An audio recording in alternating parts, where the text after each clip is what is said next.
All right, we're good. Okay, good morning, everybody. Hope you're all well and welcome to National Scrutiny Week. Thursday, and it's our Scrutiny Showcase Day today. I'm delighted to be hosting this. We've actually got about 4 hours, we think, of different organisations joining us to talk about their scrutiny and the things that they've been doing. So I'm absolutely delighted to welcome into the Scrutiny Showcase our first organisation today, which is Town and Country Housing Group. Over to Helen, I think, or Sarah, is it? Sarah, to kick us off. Sarah. Over to Sarah first to kick us off with their presentation around scrutiny in their organisation. Thank you, Louise, and thank you for this opportunity. It's really appreciated. So good morning. I'm Sarah Holden and I manage the resident scrutiny function at Town and Country Housing. Town and Country is a housing association based in Tunbridge Wells in Kent with a second office in Canterbury. We have in the region of 10,000 homes, including around 1,000 leaseholders and shared owners. About 2/3 of our homes are in and around the Tunbridge Wells area, but we've also got large areas of stock in Dover, Canterbury, Tunbridge, Maidstone, Ashford, Gravesend, and also into Sussex. The Resident Scrutiny Panel was established in 2014 with the help of TPAS, and we're really lucky that it's now really well integrated into the organisation.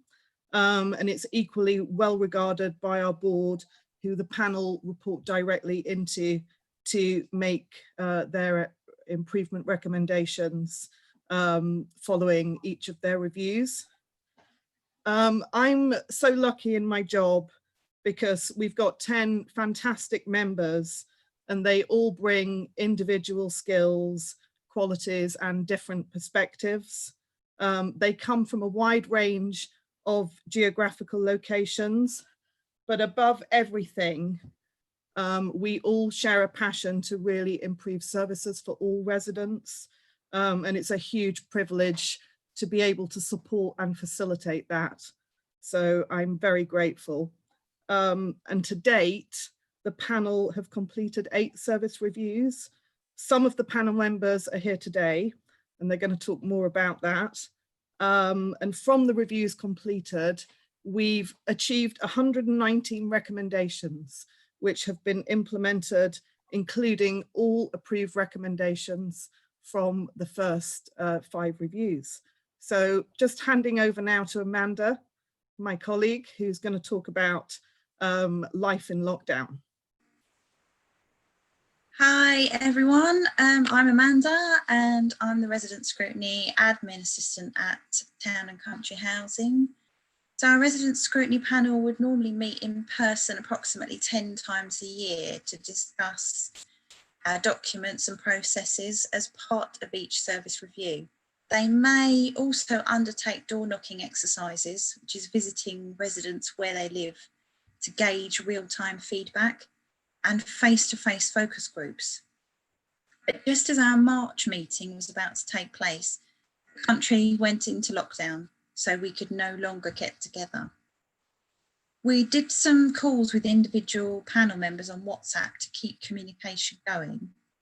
But as it became clear that face-to-face conversations wouldn't be possible for some time, we turned to Zoom for our whole panel meeting in May. I think we were all a bit nervous as most of us had never used it before, but it worked well. We were able to have everyone join in, we were more focused and we were able to see each other.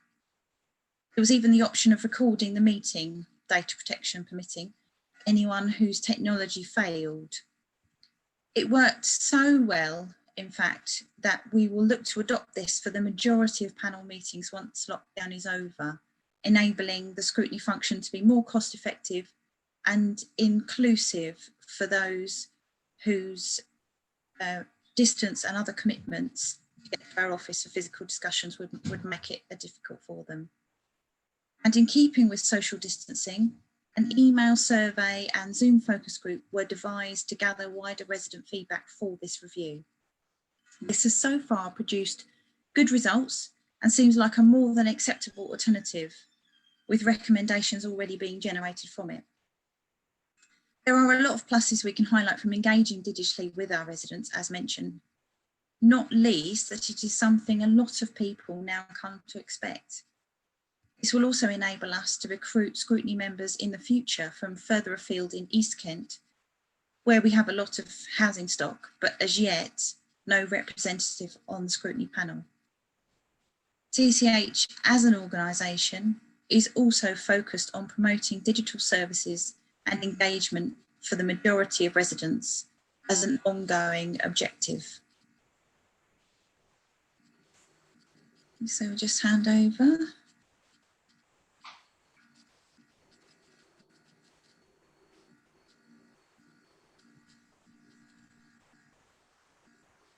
Okay. Is there someone else going to speak, I think, as well? Amanda, are you handing over to anybody specific or? Yeah, so it's Chris, I think. Chris, brilliant. Over to Chris.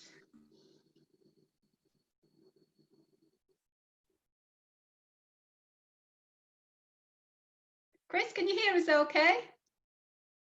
Oh, we've just got you on mute at the moment, so I don't know if you can find the button to get yourself off mute and you're good to go. There we go. Off you go. Okay. Good morning, everybody. My name is Chris Banwell. I've been on the Scrutiny panel for 2 years and enjoy working with fellow panel members who all bring different experiences and talents to the meetings. I believe that the review of the planned repairs and maintenance service was conducted in a professional and thorough manner. All parties, from residents through to contractors, were involved in the survey. A variety of tools were used to scrutinise the service, including face-to-face interviews, and the recommendations included improved complaints feedback to contractors, the simplifying of technical terminology and jargon used in customer correspondence, and raising the profile of a resident liaison role for any major works conducted on town and country properties. The fact that we came up with 10 concrete recommendations to the board, I think, is testament to the quality of the work conducted by the panel, and we know they take notice. The challenge going forward under COVID will be to continue the high level of communication, particularly with tenants and owners, during what looks like a protracted period of lockdown and the inability to hold any face-to-face meetings. With that, I can conclude my piece. Thanks very much. Brilliant. Thank you for that, Chris. Are you handing over to someone else? I think Amanda's got control of the handover, hasn't she? All right, Amanda, who's going next? Sorry, I've just got you on mute at the moment, Amanda. Valerie? Yeah. Hello, can you hear me? We can indeed, Valerie. Oh, that's absolutely fantastic. Morning to everybody. And I must start by saying it's an absolute pleasure to be involved in the Tapas Showcase event held today. I live in Tunbridge Wells, and I'm more than proud to say that I'm a shared owner of a lovely home. In November last year, I became a member of the Resident Scrutiny panel for Town and Country Housing, making this my first year with the team. This journey has been an exciting learning experience for me, and the other panel members have been of very great support. We are currently reviewing service charges, which is a big area, and so we're focusing on how we can improve customer satisfaction and transparency.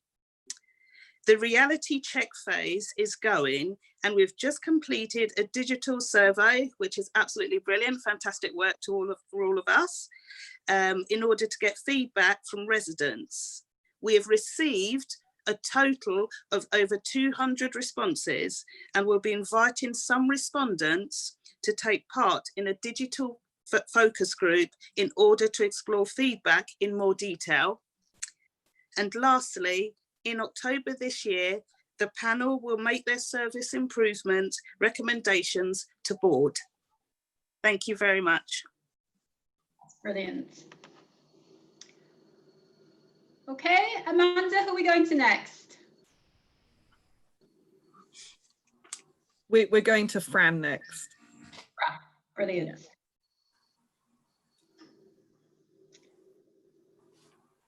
Fran, I've just got you on mute at the moment, so if you just want to pop your microphone off mute, and then hopefully we can hear you loud and clear.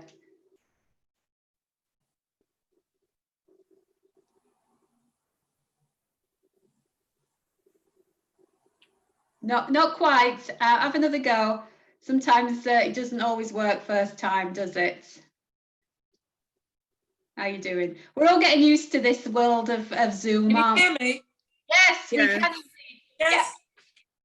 Hello, my Right. name's Fran, and this is my third term on the panel, joining in 2014 when it was first set up. What motivated me to do 3 terms is that I enjoy it. It's as simple as that.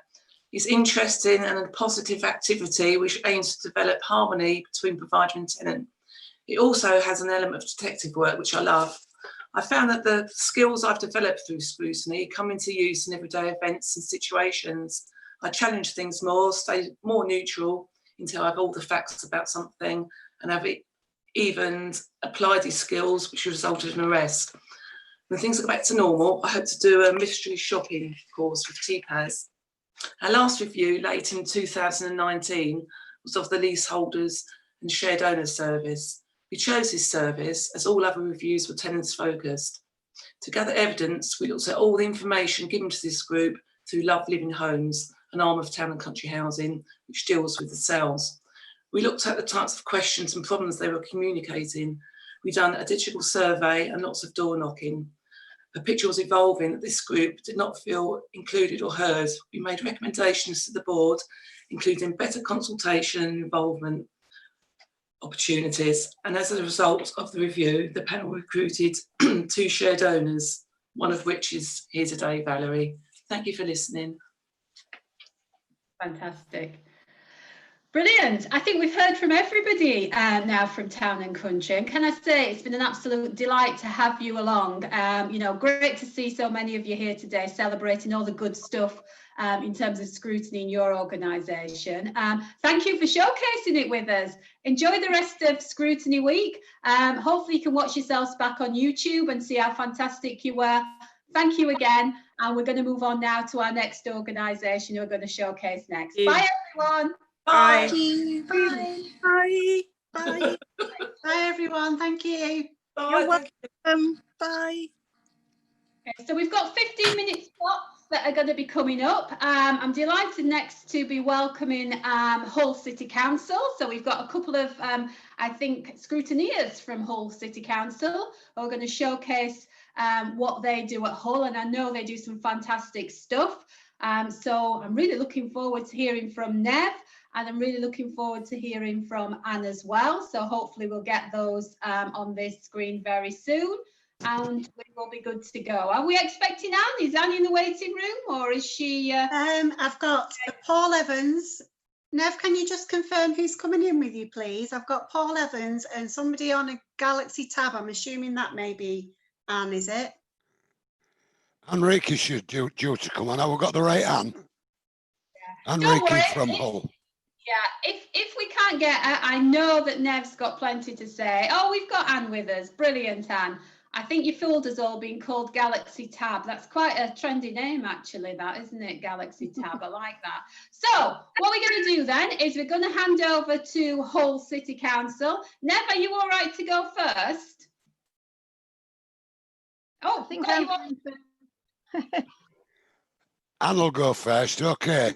Anne's going first, is she? Okay, Anne, can you hear us all right? I can hear you. Can you hear me? We can hear you, we can't see you, but don't worry about that. Off you go. Tell us a little bit about what's great about Scrutiny at Hull. Yes, good morning, everybody. Our objective in Hull is to assess value for money for our tenants from the income and the expenditure from the housing revenue account. And actually, since 2012, we've had 7 successful reviews. In 2016, we won the National Security Award, but we need to keep moving forward. We can't just look at what we've done in the past, so it's moving forward. All our requests for reviews are by the panel, reviews for the panel to look at, raised at our tenants forum or directly to the scrutiny group. Either way, we take on any reviews that people say that they're concerned about. I would also like to say that at this point, that within all of our groups, we all do our own scrutiny. So you've got a waste management, you've got a repairs group, you've got the multi-storey living group. They all scrutinise in their own areas. But the larger areas, the group that Nev and I belong to, we take on maybe the more complex issues. All requests are discussed with the relevant officers. They're invited to our meetings. The information is discussed, and recommendations are made around a round table. So some of the things that we have had success in, I would like to mention, is, for instance, an ASBO situation that we had to look into. The result of that brought a saving to Hull City Council of over £51,000. So if we're looking for outcomes, these are the outcomes that we're looking for, because that benefit is not just for the council, it's for our tenants as well.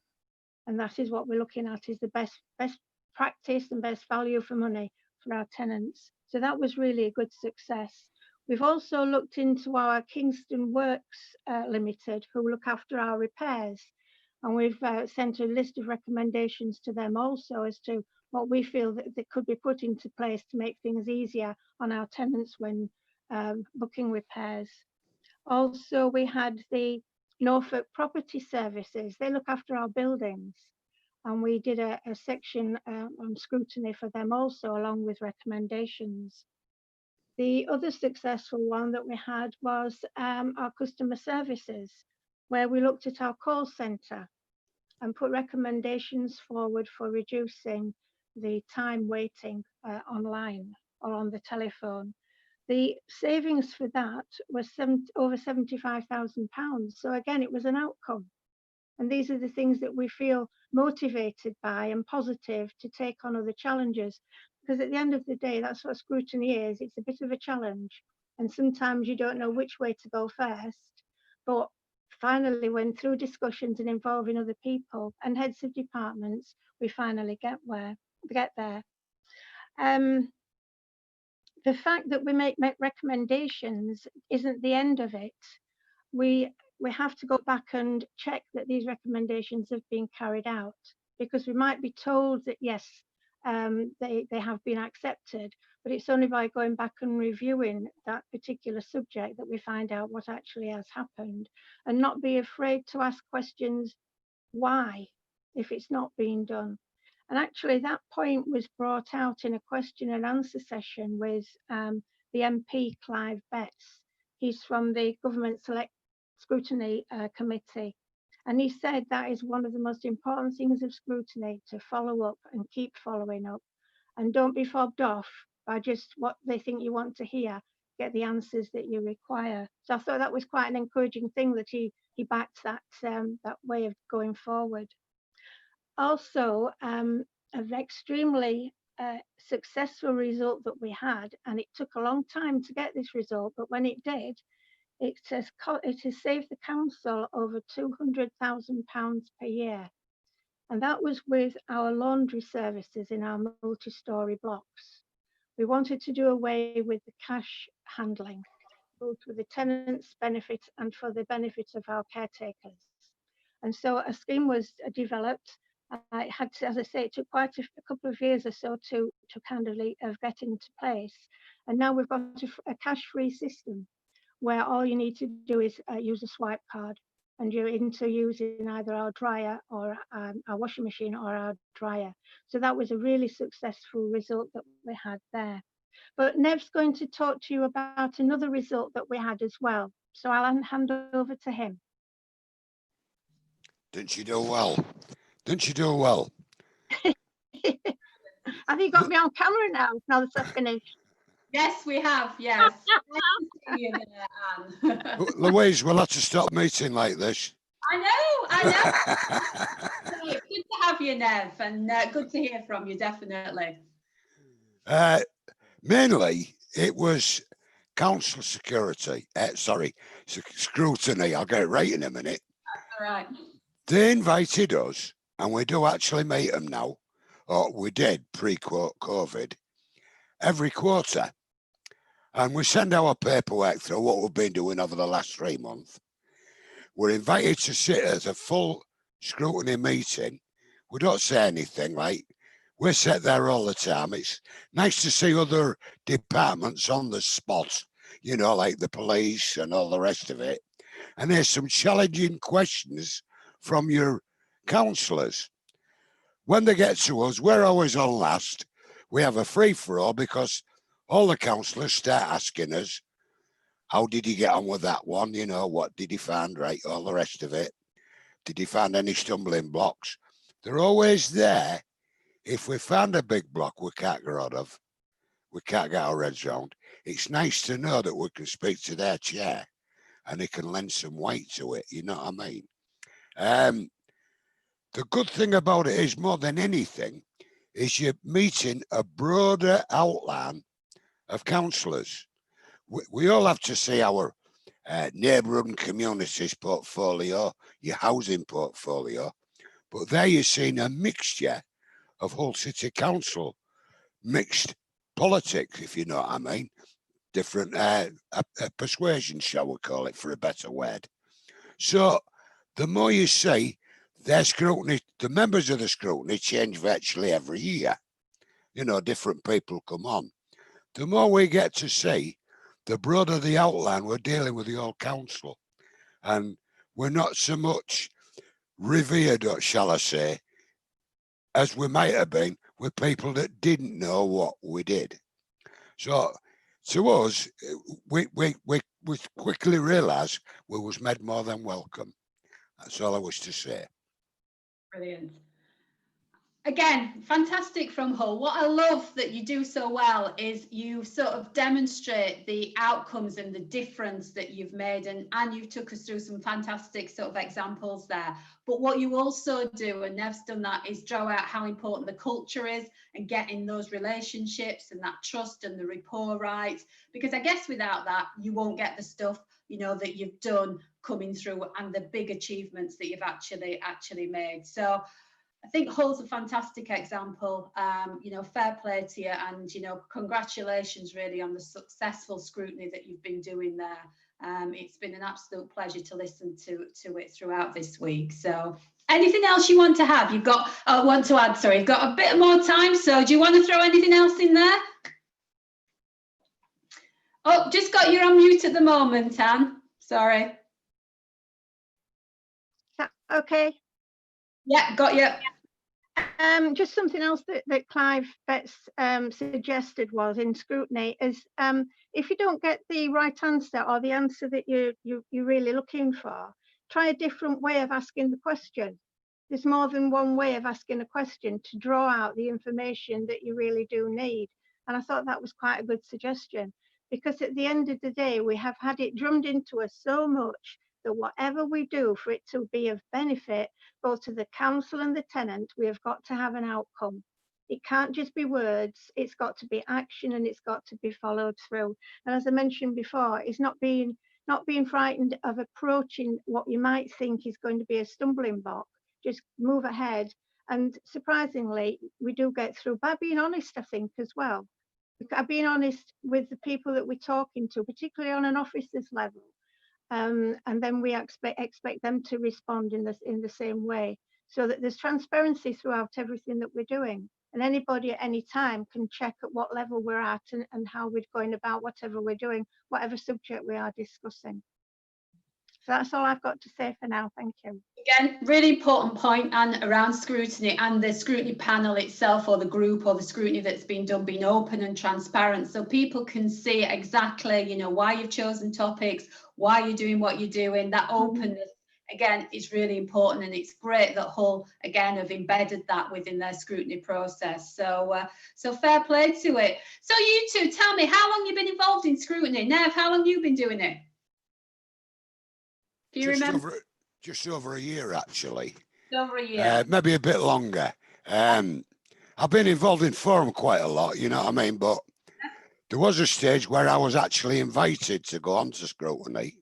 Yeah. And I went through the rigmarole, like, you know, and the chair, which is Anne at the moment, right, past me, you know, I had to be scrutinised myself, like, you know, but it's a bit of a formality with the main players at Tenants Forum.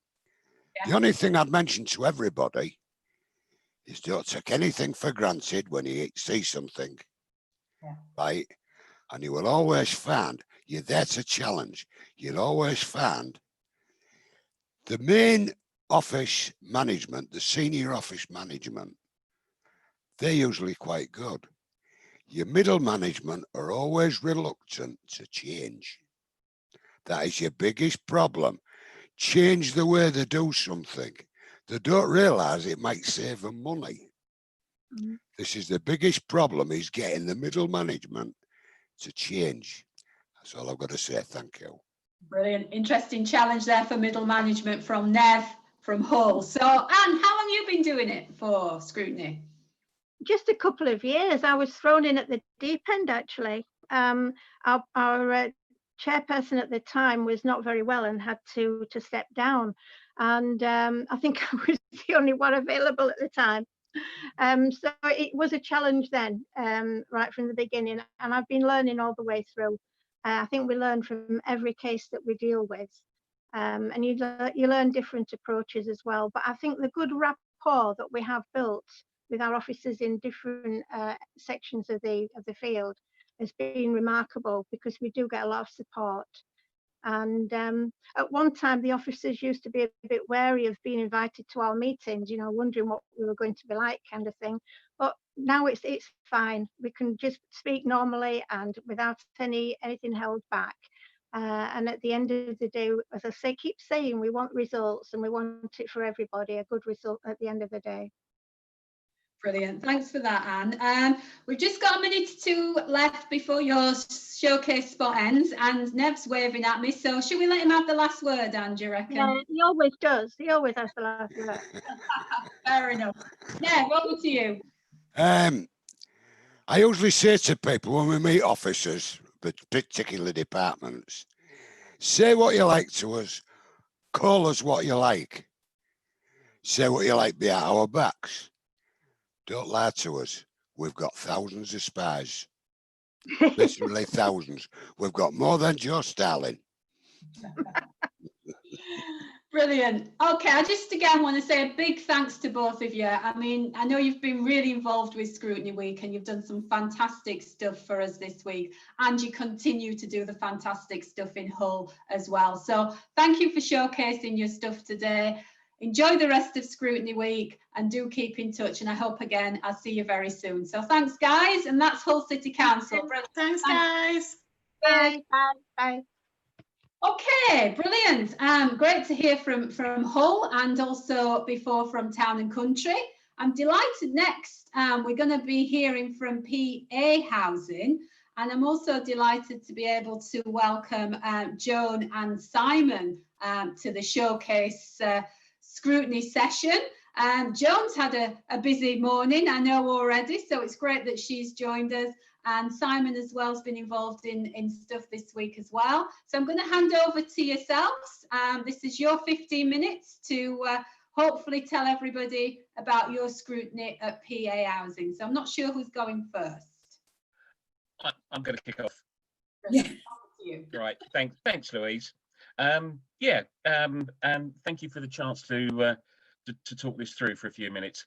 I'm going to start and give some background and so on, and then Joan's going to talk about the volunteering and the impact that she feels that Scrutiny's had on the organisation and the resident involvement. PA in its various forms has been doing Scrutiny for nearly 10 years now, and it will be 10 years next year, which is amazing. Something that has maintained a kind of impact on the organisation for that length of time. It's changed and it has developed because, well, the organisation changed. When we first started doing it, we weren't PA and so on. So, and of course, the kind of resources really that are available to us and to residents have changed dramatically over that time. We have averaged about 3 scrutiny events a year over that time. It's dipped a little bit recently due to the kind of the work on the current merger and so on, but you know, we are working on the basis of about 3 events a year, and that means that over 140 recommendations have gone from our residents to the board for implementation around different service levels, different activities. And it won't be a surprise to many people that you know, a lot of the things that we talk about are things that are common to most organisations. Repairs are a big issue, grounds maintenance, antisocial behaviour and so on. But we've also looked at things like sheltered housing. We looked at communication, and I would say that that was one of the that was probably the first one that didn't really work so well. And I think one of the things about that was the challenge that if you put 10 people in a room and ask what they think communication means, you get about 15 different answers, and really we weren't clear about what we were trying to do there, I think, and we learned from that. And after that one, we were very clear about setting the definition, explaining what each project was about, and what the kind of scope of each one was. Just a few things that we dealt with. The scrutiny team responsible for the first dedicated antisocial behaviour specialist in the organisation. You know, the view before that scrutiny was that there wasn't enough work. I think they just proved that very quickly, and we now have a team of 6. So, you know, they opened the door to something that grew as a service.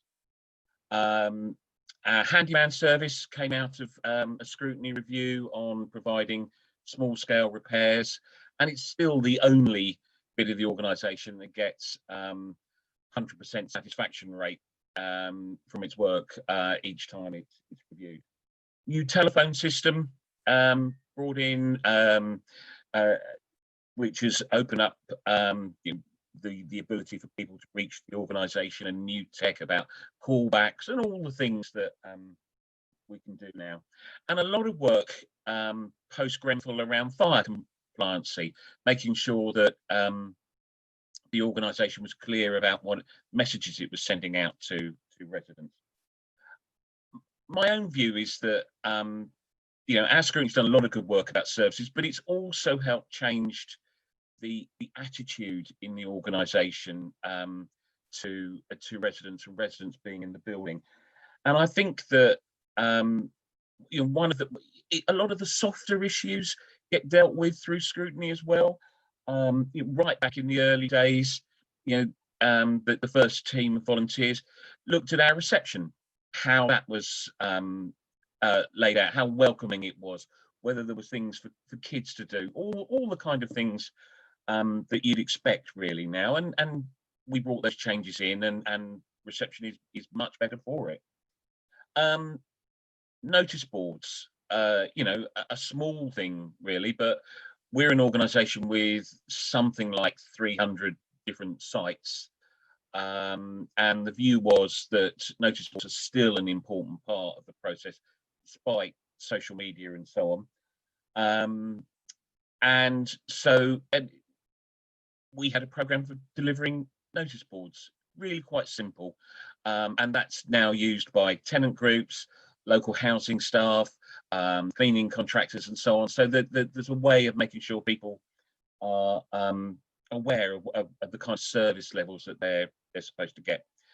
On top of that, I always remember, as you know, perhaps sometimes some of the issues around scrutiny can be that, you know, bringing in a handyman service is a big ticket item. It needs capital investment and so on. But I always remember the first time that we talked to our sheltered housing residents about the services they were getting. And one of their gripes was that nobody kept the notice board up to date. So, you know, we were there in June, and the kind of the menu for the Christmas outing was still pinned on the notice board. So really quite simple things about saying to the staff, can you just make sure that, you know, the notice board is relevant and so on. And that's of course absolutely no cost. Joan, do you want to talk a bit about the volunteers and so on? Yeah, sure. Well, volunteers, of which I'm one. I think our system is intensive, labour intensive, because once we have a project underway, we can be in the office 3 or 4 times a week during the project, and the project can go on for 2.5 weeks or 3.5 weeks, depend on how we scoped it and what it entails. I guess calling the shots maybe isn't the right thing, but we very much decide as residents how each project is planned and what the scope is going to be, who we should interview, and where they should go. Just going to the scope is really important, that it's not too broad, and to be honest, that can trip you up if you get a scope with too much in it. We have a team of about 15 people, but 15 people doing a scrutiny can be too much, so we usually get it down to about 8 to 10, but we do our process in 2 parts anyway, so there's always work for somebody. We have an independent tenant advisor, and I've spoken a lot about it this morning, and I raised it the other day, and he provides support on both parts of our work, generally at the beginning of the project, in the middle just to see how we're going on, and he is there to assist us with report writing at the end. He doesn't write the report in his own words. We sit around the table and it's very much our words. There was something I was going to say, and it's gone completely. And he's also there pre the project when we do staff briefings and briefing the managers. Then he can tell them what scrutiny is about, although after all these years, I hope that most of the managers do know what scrutiny is about. If I could just go back to the first one, where we're in the office for 3 or 4 days a week, that gives us great scope in getting to know staff and them getting to know us and what we're about and what we're doing, which I think is vital in the process of scrutiny. Change. Are you going to touch on change, Simon, or we can? I think, I mean, we touched to an extent. You know, we have a number of things that Scrutiny's delivered, and they have. Jackie McKinley mentioned this morning that impact, and I think that the Scrutiny can show through the new services and so on a real impact in the organisation. I also think that it's definitely helped us when it's come to opening up resident involvement. So, you know, we have the team in, Joan and her colleagues, and one of my colleagues will come to me and say, can I just grab them for a few minutes to talk about? And you'll find that some new issue is coming up, and they want a tenant view. And I think that in a way it's hard to encapsulate that, but sort of the rapport and the soft power links for residents within the organisation have moved forward dramatically in the last few years, and that is very largely because of Scrutiny. It is different to, I think, for most of the staff, from a situation where they might go to a formal residents meeting on an estate where perhaps things aren't working so well, and there's less reasoned debate and discussion. I also, one of the big achievements that we had was that the organisation as a whole revamped its governance structure around about 5 years ago, in order to enable the organisation to consider the scrutiny reports in more depth.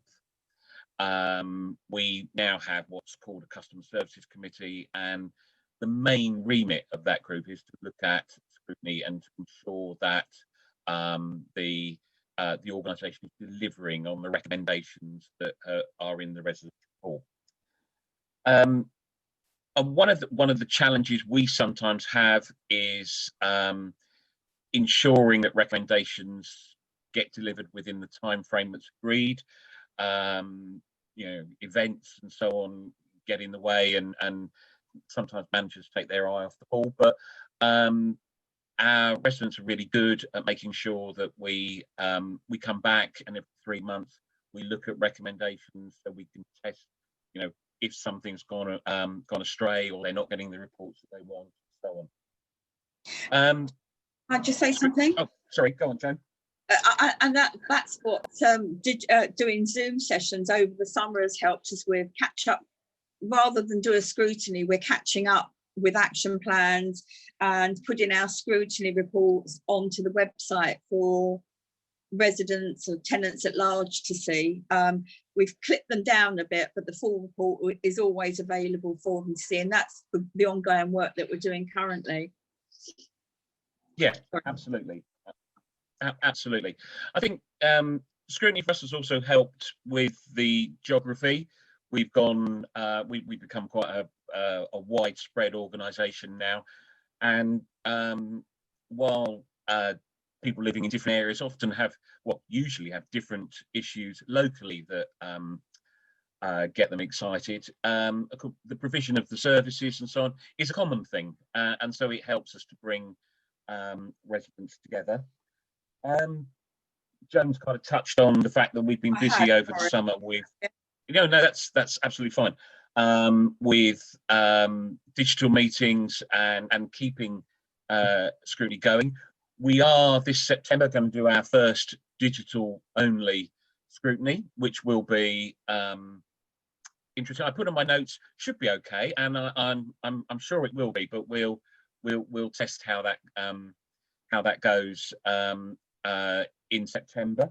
We have a plan. The tech is there, so hopefully that will work. It has been, you know, one of the challenges we've had is we have a small, about 10% of our involved residents are not connected to, you know, they don't have email addresses or Wi-Fi at home and so on. So we've provided tablets for them, and it's meant we've all got involved in kind of training and support to make sure that people can be fully involved, and that's probably something that we need to look at properly, certainly if this goes on.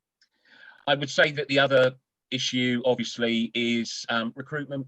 That's always a challenge. It kind of works for us, we sort of bringing people in, but you know, we could always do with more people, and a bit more of a diverse group, and we're hoping that by using Zoom and so on and doing things, which means people don't have to worry so much about caring and so on, we can, you know, we can bring in people who wouldn't otherwise get involved.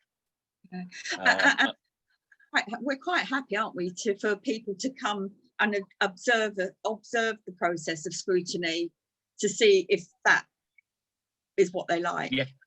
And you know, sometimes the proof of the pudding, so to speak, but it doesn't always work. But sometimes we do manage to harness people, but then it's keeping them, you know, making them stick with us, really. Yeah, absolutely. Okay. And that's sorry, it, I think. To sort of just remind you of time, because we have got our next showcase waiting. We are coming up to 15:15, but I'm sorry to cut you short, but unfortunately we do have a tight schedule. No, that's fine. No worries. I just want to say a big thanks to you, Simon, and also to Joan for taking the time out to share with us the scrutiny that you're doing at PA and give us some insights in some of the successes and some of the challenges as well. So big thank you to you both. Wish you well with the rest of the scrutiny, and hopefully you will stick around for the rest of Scrutiny Week. I'm sure you will. Thanks again, guys. You take care. Thanks, Louise. Louise. Bye-bye. Bye. Bye. Bye. Bye. Brilliant. So that was PA Housing. Lovely to hear from those. Really good insight into what they do. I'm delighted then to welcome our next Scrutiny Showcase, which is Louise. Louise is from the Army Housing Association. Great to have you with us, Louise. Thank you. Thank you. So I'm just going to hand over to you to showcase what you do at Salvation Army. Thanks, Louise. I believe I've got David joining me as well, who's our chair of our scrutiny group. I think he's in the meeting room. Okay, we should let him in. Sorry about that, Louise. If you don't mind, yeah, I think I'm going to hand over to him for most of it. Best let him in then, definitely. Yeah, yeah, it is, yeah. Brilliant. So I just wanted to say thanks, Louise, for this. And, you know, the week's been really good to watch everybody and all the work that they're showcasing, and just listening to a couple of the sessions this morning. It's always nice to see that everybody has the same kind of issue we do with our scrutiny and our recruitment, and kind of, you know, the empowerment of involving your residents in what we do. So David and I, we're just going to share with you, if that's okay, a little bit about what we do at Zaha. Please do. Work. Hopefully that will be okay for everybody and you can all see it fine. Yeah, it's looking good so Brilliant. far. Okay, let me pop it up for you. So our scrutiny panel, T4 Hours Together for Residents, we have been going in our current form now since about 2016, following our merger with Chapter 1 Housing Association. Charity Slim started it then prior to that it was R2R, which has been going since about 2013. Predominantly made up of residents from our general needs, from our older people services, a little bit like everybody else. Zaha are currently over 83 local authorities, so our geography can sometimes be a little bit tricky. And in that is also the difficulty in recruiting younger people. I think we have to our scrutiny panels, I think everybody has the same issue.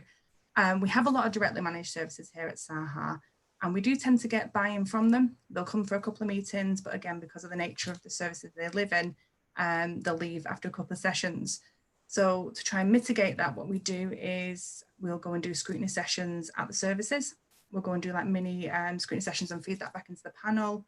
We do a lot of stuff on our website. We do a lot of information gathering from surveys, through Facebook, and then feed that back into the panel. So at least they still have the opportunity to then to talk about whatever the panel's reviewing at that time. Primarily with task and finish. We meet about 3 times a year. T4R pick 2 topics, Zaha pick 1 topic to cover over the year session. One of the benefits for us, I think, with COVID, and I'm sure David would agree, we've always done video link. So because of the geography, we normally meet in our offices in London and Bolton. So do half face-to-face and half video. So it's not hit us too hard, if I'm honest, with COVID. There's always a silver lining, I think, to some things.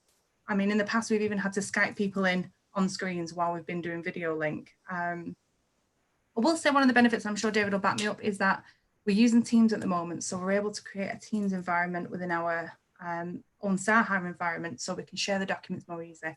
It's able to, you know, co-author on the documents.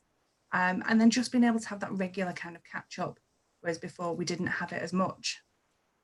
Wanted to talk about involvement with it. I mean, a lot of people have talked today about scrutiny and what that means, but for us at Zaha, scrutiny isn't exclusive of living with the T4R scrutiny panel. It's about being able to be involved in our resident internal auditors. You know, they work with our external company that Zaha employ to review services across Zaha as well. We have the customer panel, which is virtual, that feed in to the scrutiny. And there's all the local level stuff that goes on with the staff and residents. And I think all of that just gives you kind of understanding that it's all about having that say and having that voice and that empowerment across everything that we're doing. It doesn't just stop with coming to a meeting, making a few recommendations, and that being the end of it for us here. Just wanted to show some of the things that we've been doing. And I know David will talk a little bit about kind of the view of him as a chair and T4R to them.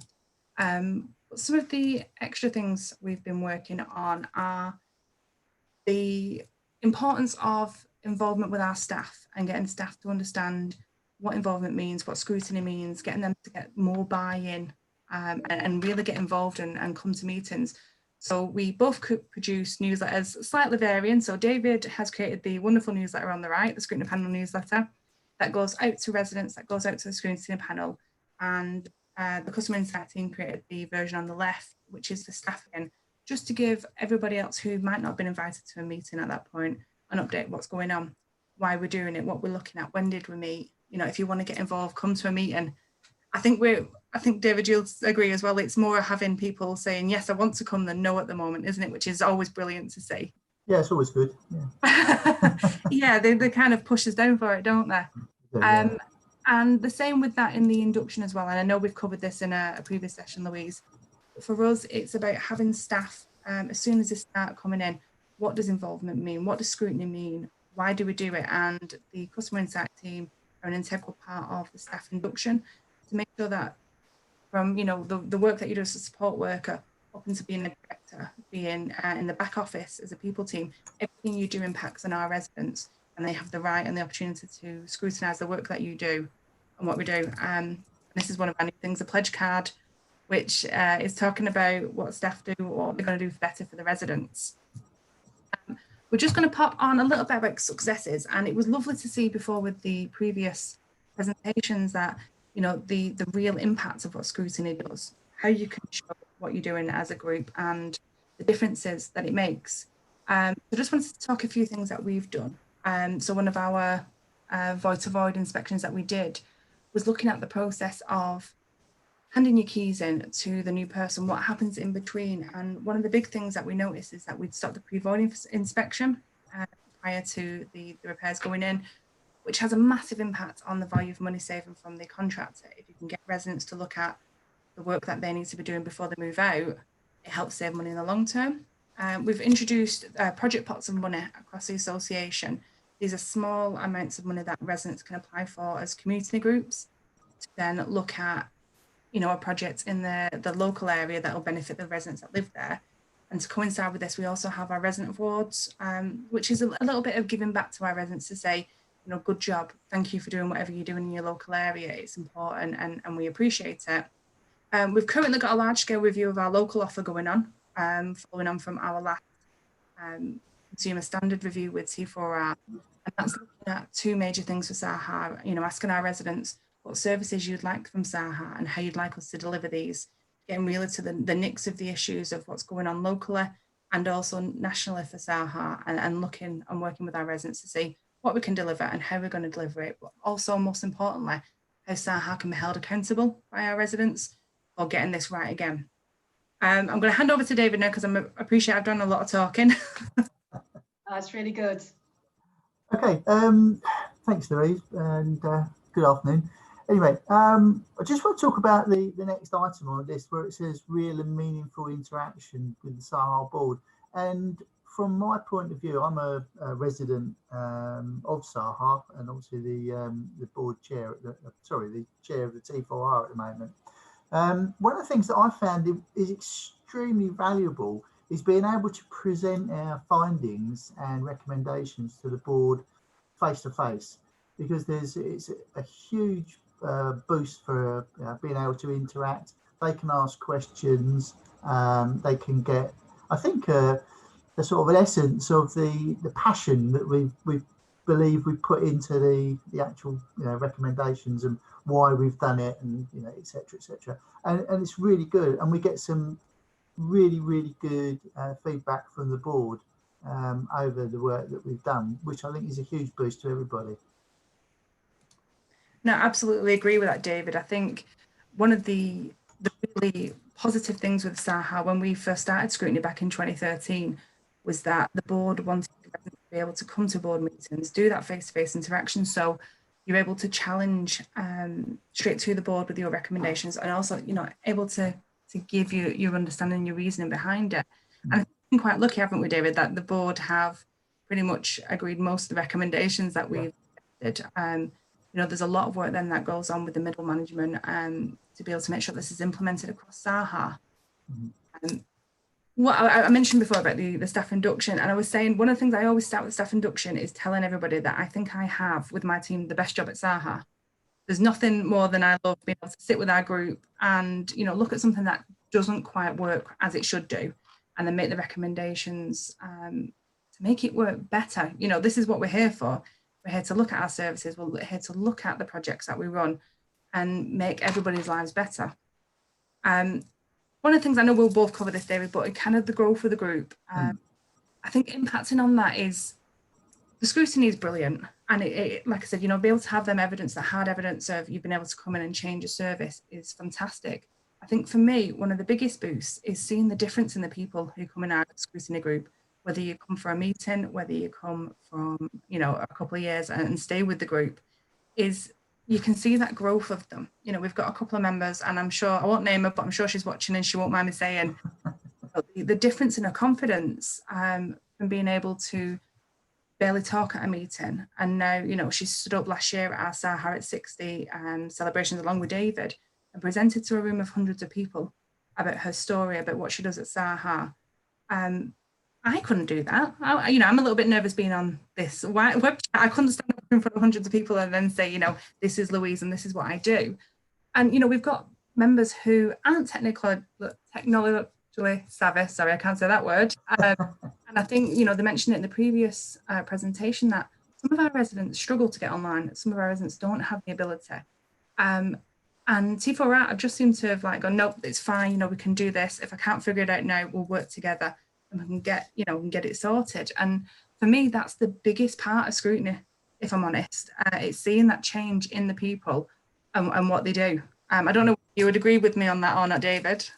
Yeah, absolutely. I think a bit that you seem to have missed out is that part of the success is the two-way process that we've got between the T4R scrutiny panel and the Saha customer insight team. It's absolutely invaluable, that process that we're able to be sort of given views of what Saha wants and how they think they could do it. We go away and then we look at it from the residents' perspective and come back and, you know, we feed back to them. And over the time that I've been with the group, I mean, I've seen a massive change in the interaction of the group itself. We're now sort of moving towards being semi-autonomous, but still with the invaluable links between the customer insight team and the group. Anybody watching, I haven't paid David to say that. So but I think you're absolutely right. I think, you know, we went through them teething stages that I think a lot of groups went through of where do we start? How do we do this? And it does almost seem to change. I think you'll agree, David, at every meeting. We've just conducted our second fully Teams scrutiny meeting just last week. And although they're long, you know, they're 4.5 hours normally because, you know, as you can tell, David and I like a bit of a gab. But they are so much more productive, I think, than our face-to-face, because you have to be on the ball. You know, it's all about that concentration during the meetings. So I think just for them last 2 meetings, we've got more out of it than our last year of face-to-face meetings. So for anybody who is nervous about digital meetings and not quite sure how they're going to go, I think you're going to be pleasantly surprised. I know we were knackered at the end, in fairness, but, you know, really pleasantly surprised. Yeah, no, I agree with that, Louise. Yeah, I think that's added to part of the success of what we've managed to do so far. Yeah, absolutely. And that is kind of Scrutiny at Saha, what we do. What can I say? Fantastic, absolutely fantastic. Loved so many things that you've put up there and talked about today, David and Louise. I think that slide that's still up there, the successes, just says it all. You know, some fantastic achievements. And I just want to say a big thank you to you both for coming along and sharing that with us today, and being part of National Scrutiny Week as well. So thank you to you both. Our pleasure. Thank you very much. Absolute pleasure. Thanks, guys. Take care. Bye. Bye-bye. Bye-bye. Bye. Fantastic there from Salvation Army Housing Association. Some really good stuff, and delighted to have been able to share that with you. We're on now to Ongo, I think. Ongo and Wendy is joining us from Ongo, and I think she's got Avril with her as well. So I'm delighted to have you both talking today about the scrutiny successes and the scrutiny good practice and all things scrutiny at Ongo. So am I handing over to Wendy first? Hi, can you hear me? Can indeed, Wendy, yeah. Thank you. It's Avril's actually prepared the information for today because Avril is the chair of our resident scrutiny panel. Okay, so if anybody had any questions that Avril couldn't answer, I'm sure they won't, but I'm here just in case. Yeah, so thank you. Brilliant. Thanks for that. So Avril, over to yourself. Lovely to have you here. Thank you. Can you hear me? We can indeed, yes. Marvellous, marvellous. Right, well, good morning. As Wendy says, I'm the current chair of RSP. When I joined the scrutiny team, I was also a tenant board member of Ongo, but my term ended last December for that. So Ongo Homes is a not-for-profit housing association with its base in Scunthorpe, and we provide properties throughout North Lincolnshire and more recently Lincolnshire and South Yorkshire, and we have approximately 10,000 of those. It's mainly general housing. We do have 4 high-rise blocks, 17 retirement schemes and numerous blocks of flats. And we're very excited to find that we're going to provide a specialist dementia care facility in Scunthorpe. So our skills really at Ongo are property management, maintenance services, tenancy support, and a variety of recruitment and commercial services throughout the area. So plenty of things to scrutinise. Tenants are very lucky actually with Ongo because there are many ways in which they can get involved. We have community voice, the scrutiny panel, tenant inspectors, complaints panels. Everyone is welcome. It doesn't matter what their level is. There's usually somewhere where they can come along and take part. To date, I've actually been involved in 3 scrutiny projects. The first of which was one on heating charges, which was quite interesting really, because it wasn't terribly popular to start off with because what happened was we had 4 high-rise and some of the schemes which had communal heating, and their heating charge was put onto the rent. And it wasn't a big charge either. And of course, poor use of heating control at the time was costing an awful lot of money. Which was one of the reasons we decided we'd have a look to see how it went when we changed over from providing where they could have it on 24 hours a day. If it got too hot, they could open the windows and let some of it out, to having to pay actually for the amount of heating that they'd used. The second one I was involved in, we looked at the lettable standard, and this was another can of worms, unfortunately, but really I think we came up with some very good recommendations, all of which I think have been adopted, so that was great. It wasn't sort of hard work for nothing there. Often tenant inspectors would come back having done their inspections to say that some of they were finding unacceptable levels for the ready-to-let houses. So we were able to have a good look at that and put forward a lot of recommendations for that. And the last one we did was another difficult area, which generally speaking, I think most tenants felt wasn't being looked at properly. And that was the management, tenancy management of property, where things were going wrong big style with the tenant, in that the house or the property was falling into disrepair, the garden was as bad. So that was another difficult one that we've done, and we've not really gone back to look at that yet because we only finished it earlier this year. Let me just go back to my second page of notes here. But one thing we're very lucky to have at Ongo is an excellent customer engagement team, which is the people who help us to do the scrutiny. We've just undertaken a virtual meeting so that we can decide what to do next. And the next one we're going to look at is permissions, which is where a tenant wants to do something a bit out of the ordinary. They maybe want to put up a conservatory on the back of a property, or they want to perhaps knock a wall down or put up a bigger fence or something like that. So plenty to go at there. And so we had a virtual meeting last week. We tend to use the same process each time, the methodology. So we will have an initial meeting with customer engagement to decide on what we'd like to look at. And they then help us with the scope, and they'll come back to us with a written scope for us to agree, so that we're definitely sure about what we are going to look at and what we're not going to look at, because for some things the scope is huge. So we will sort of look at any performance data. I think the first thing we generally do is we'll have somebody sort of from the right department or area to come and talk to us and do a presentation, which helps us then to understand what it's like from their side before we start looking at where we could make any recommendations for value for money, etc.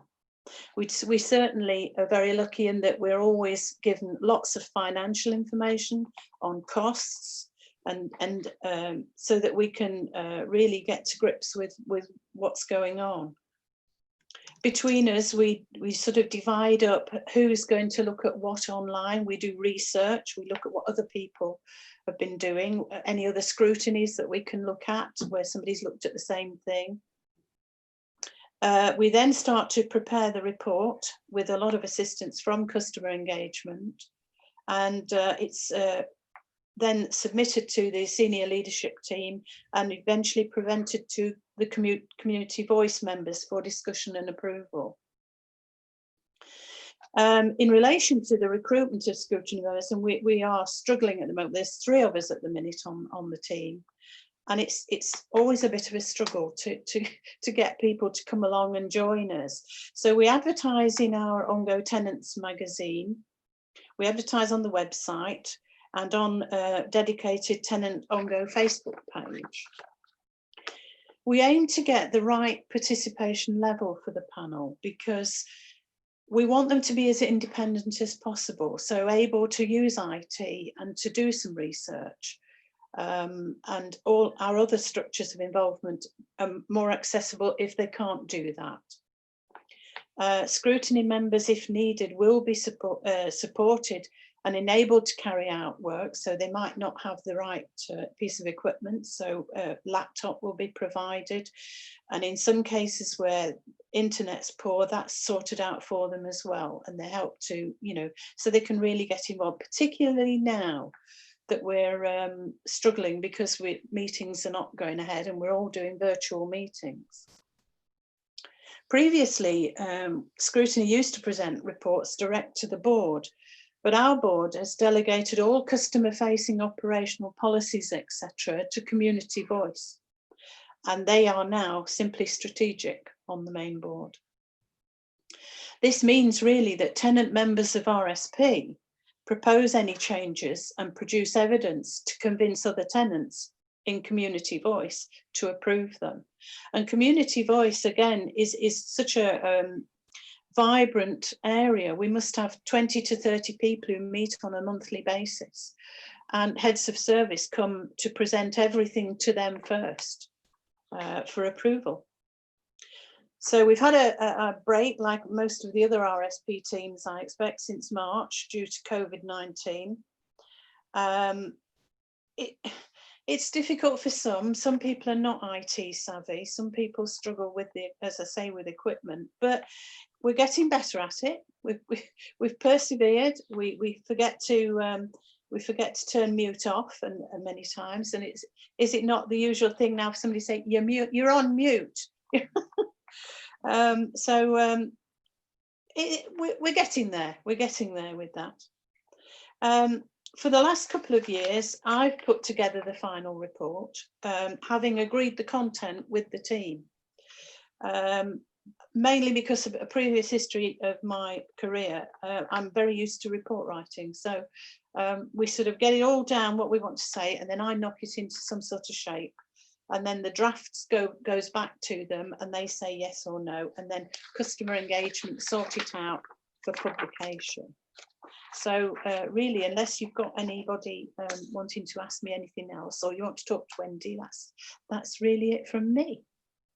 Brilliant, fantastic, Avril. A really sort of detailed look at how scrutiny works. Some really impressive things coming through there, you know, around the process and how robust that is. You talked about scoping, and I think we all sort of share your sort of frustrations there around the Zoom and are you on mute, because I think, yeah, we've all been there with that, but really good to get a real in-depth look at scrutiny at Ongo and some of the fab stuff that you're doing there. So thank you so much for sharing that. I don't know, Wendy, if you wanted to add anything at all to what Avril said. No, I think Avril's covered most, you know, more or less everything to do with scrutiny. Obviously, before Avril joined the group, we were involved in a few more investigations. I think in total, since the panel was formed, they will have done 14 investigations in total. So we've had sort of a mixture of members join the panel. Some have maybe left because they've joined other groups and not had the commitment.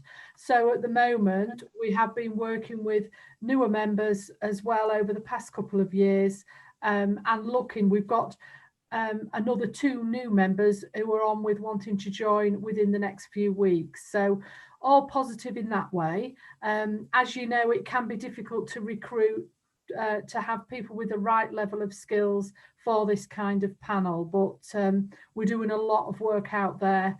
And I think the moving forward digitally, it will allow some people who may not be able to attend face-to-face meetings the opportunity to now get involved in some of the groups, especially scrutiny. So I think that's going to be our way forward as well. But thank you for inviting us along today to be able to share our information. Not a problem at all, Wendy. It's been an absolute delight to have you both. And can I say, if you recruit people who are as obviously committed and passionate as Avril is, then I'm sure you'll have no problems at all. There'll be some good times ahead at Ongo. Absolutely. It's been great to hear from you, Avril, and appreciate you giving me time. You're welcome. And thanks again, Wendy. Take care, both of you. And thanks again, folks. Bye-bye. Bye. Brilliant. So really sort of a detailed look there at Ongo, and really got to find out a lot more about how they do things and some of the challenges that they've got as well. So really interesting to get that perspective from Ongo. So next up, again, delighted to welcome Stockport Homes. I think it's Rebecca we've got from Stockport Homes who's joining us. She's obviously going to talk as well about how they do scrutiny there. Do we have Rebecca with us? She's not with us yet, Lou. I'm just waiting. Sorry.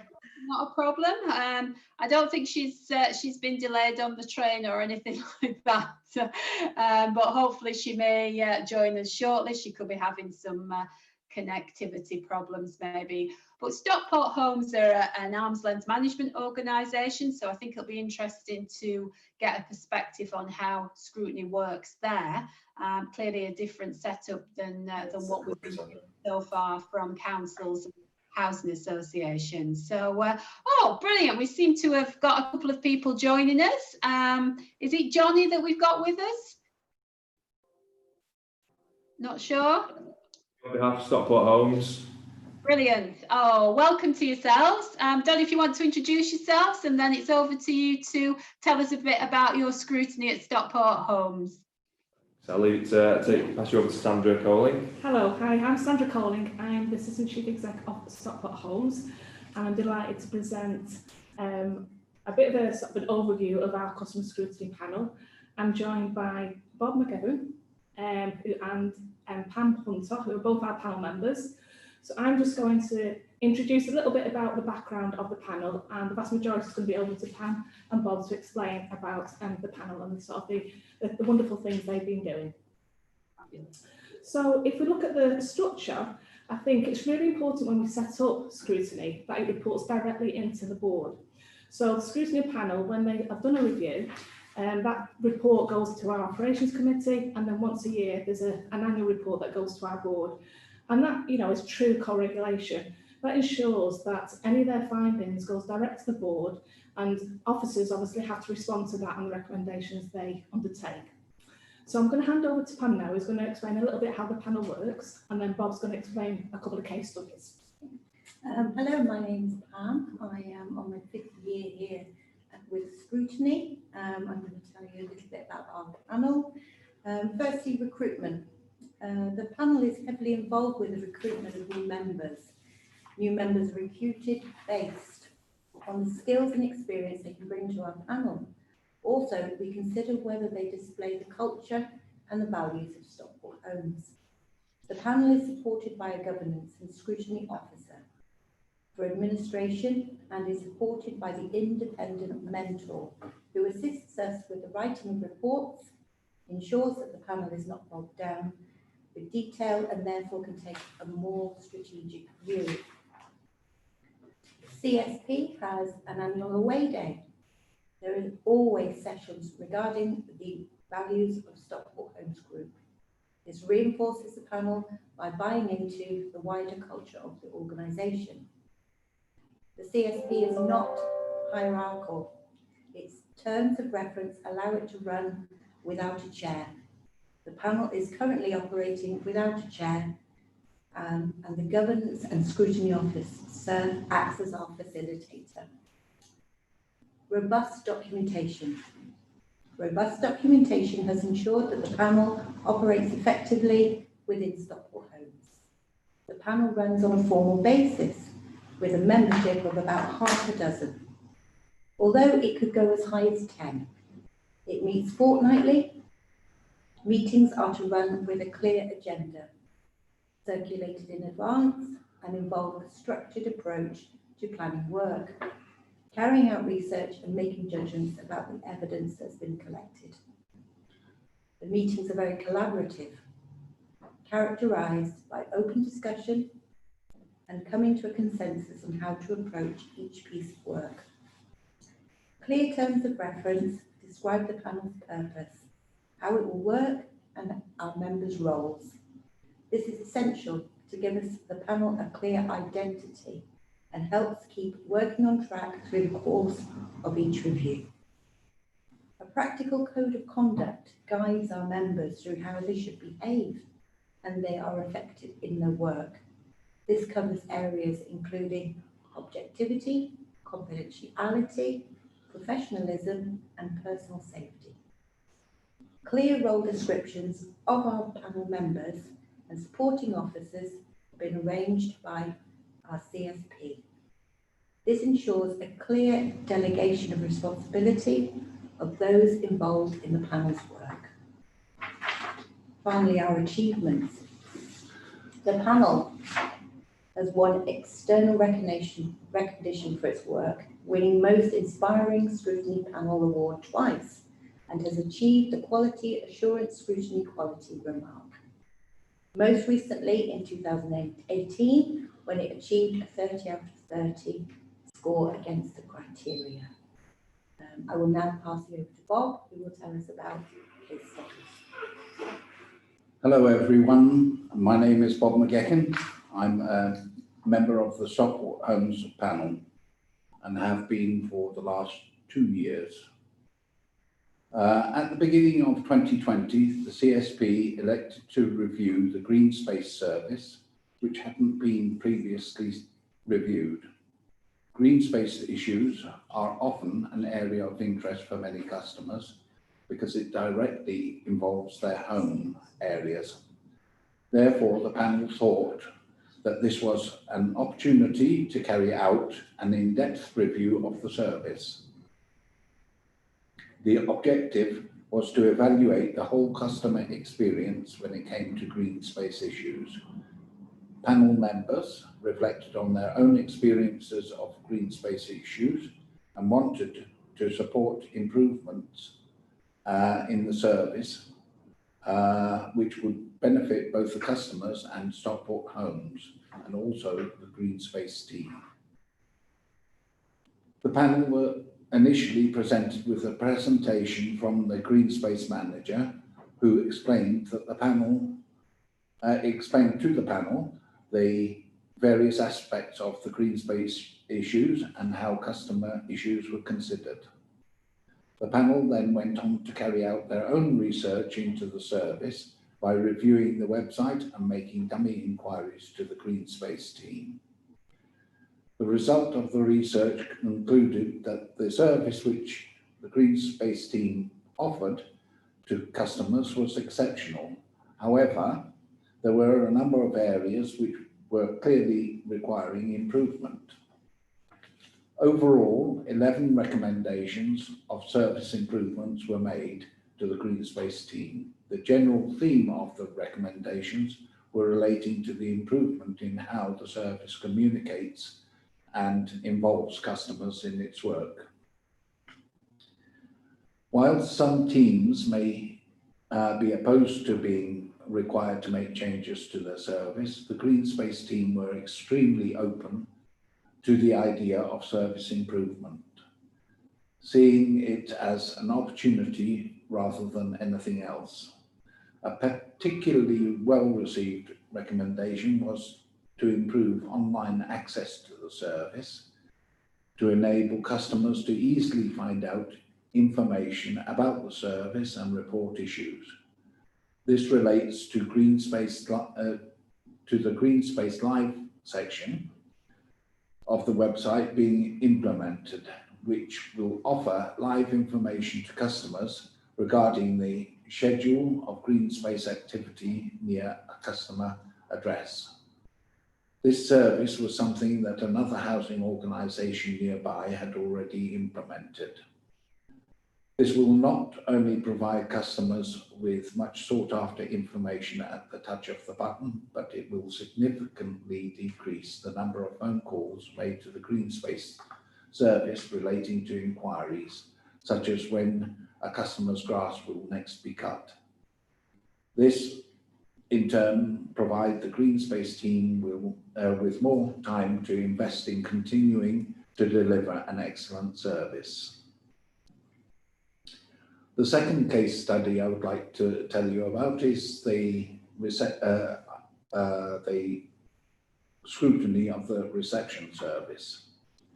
Stockport Homes' purpose-built office Cornerstone was opened in September 2017, with a new reception service being offered to customers. Following 18 months of the new service being in place, the CSP team felt it was an appropriate time to assess the effectiveness of the service and how it meets customer needs. Following a briefing from staff on the reception service, the CSP chose the following areas for review: ease of access to SHG services by visiting reception, the effectiveness of the service in responding to customer needs, and customer satisfaction with the service. The CSP used a variety of methods to gather a range of information and evidence in relation to the service. The following activities were undertaken: a briefing from staff on the service, a review of SHG's customer satisfaction service, CSP observations of the reception area, CSP face-to-face surveys with 47 customers who have accessed the reception service, and CSP interviews with 4 members of staff from the customer access team. Each member of the CSP assigned themselves to a specific scrutiny task and reported their evidence to the panel. This evidence underpins the CSP's judgments and recommendations. We found that the service at SHG reception is excellent. The service responds quickly and positively to customer needs and has high levels of customer satisfaction. We compared the findings from our surveys to those undertaken at the former St Peter's Head office. At St Peter's Head, customers commented that they tried to avoid visiting at busy times because reception would get too cramped if there are a number of visitors. At the new office, customers commented positively on the pleasant, spacious facilities provided. During our review, we found that minor improvements could be made to the service to further enhance the excellent service on offer. This review showed that whilst the CSP looked to highlight service improvements where possible, it also takes the opportunity to highlight what Stockport Homes is doing well, which is very often a lot of things. I'll now pass you back to Pam. So what does this mean for our panel? Panel members work as a team, bringing breadth of skills and experience to the scrutiny process. However, there are benefits that flow the other way too. The freedom to choose its review areas and access the evidence it needs is very empowering. The panel knows it has influence, its words carry weight, and its recommendations are taken seriously. One of the most satisfying aspects of the panel's work is that it has become a place of personal development. For its members, some grow in confidence, which translates positively into other areas of their lives. Other members develop new skills, such as learning to take on new challenges and how to make presentations. Finally, the panel enjoys the satisfaction of contributing to improving services. This is based on evidence they can see through the clear monitoring of actions. Thanks, Pam. So I'm finally going to just highlight what it means to the board and to officers, senior officers at Stockport Homes. I think first of all, it forms a part of the board's picture of services on the ground. Customers talk to customers and then come to the board and explain what's it like, and the board really value that direct conversation. Customers have a voice at a board as a consequence. It's worth saying we do have customer board members, but this is just a different way, an additional way that customers can come to board and explain what they found on the ground. And as a consequence, it's true co-regulation. There is that direct link, and if there was a problem, if there was a member of staff or a manager who wasn't supportive, they know that they can go to the board direct, they can go to the chair. Thankfully, that's never had to happen because we have the right approach. But I think it's an important principle that we embedded right at the beginning of the process. And as a consequence, it means that officers are accountable to customers. I like to think we identify a lot of improvements in our services, but we don't see it from a customer's perspective. And this is it ensures that we do and continue to learn from that. So finally, just to say thank you for joining today. Hope you found it informative. And if there's any more information that you require, have any questions, please contact us at Stockport Homes, and we'll be delighted to hear from you. Brilliant. Thank you ever so much for that. And it's lovely to see that you've got some scrutineers with you. I presume you're in the offices, is that right? It looks like you are. Yeah, brilliant. I don't know, it's always interesting to get groups of staff and tenants together in this way. So thank you for coming in.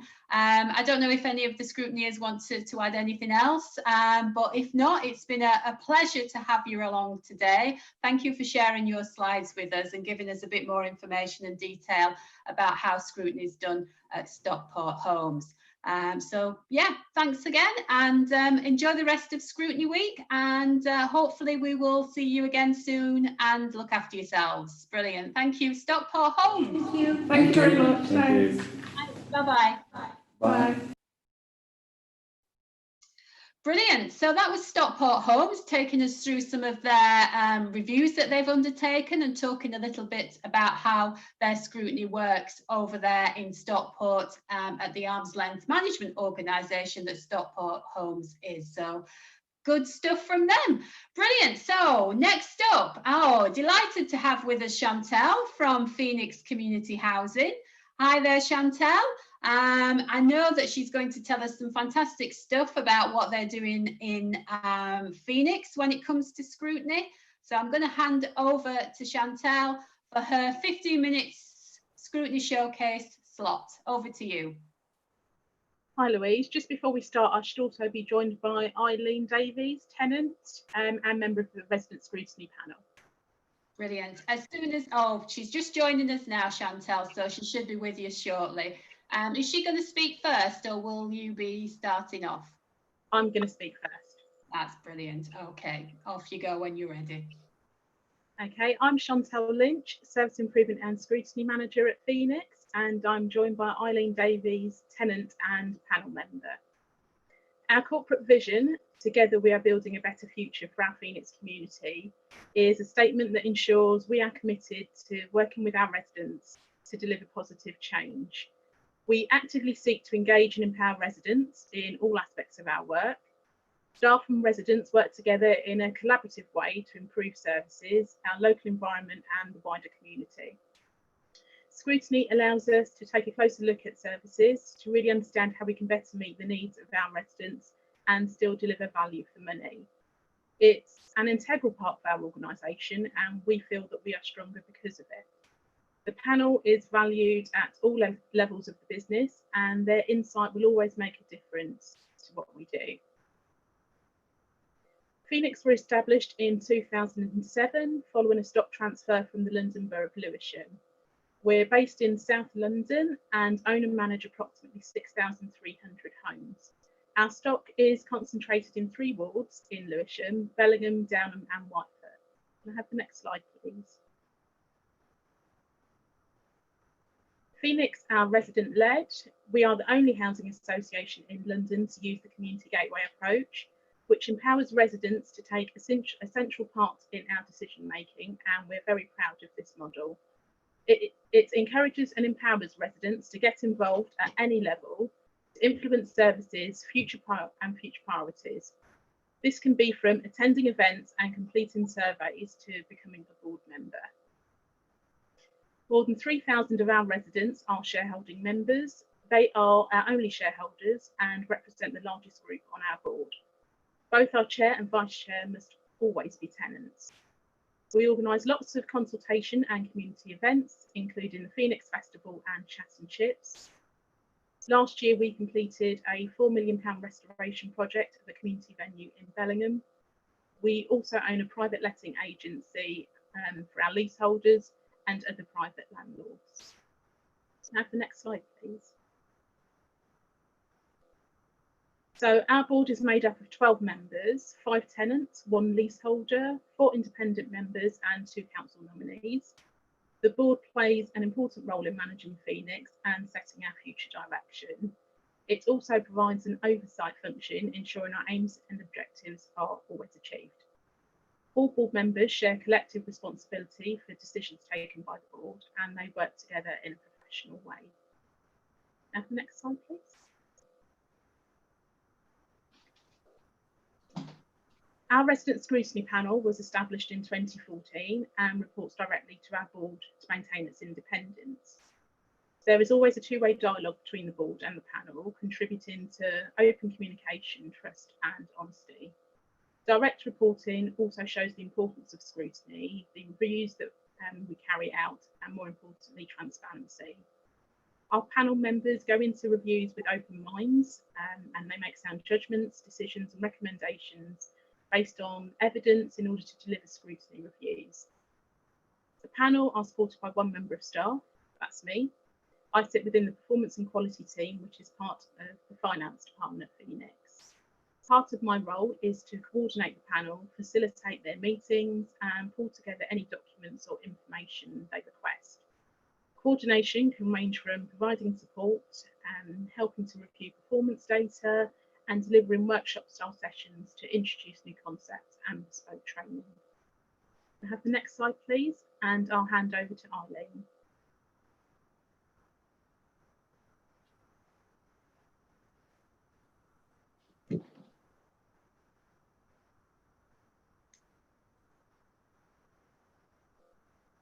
Okay, can you hear all right? Chantel, can you still hear us?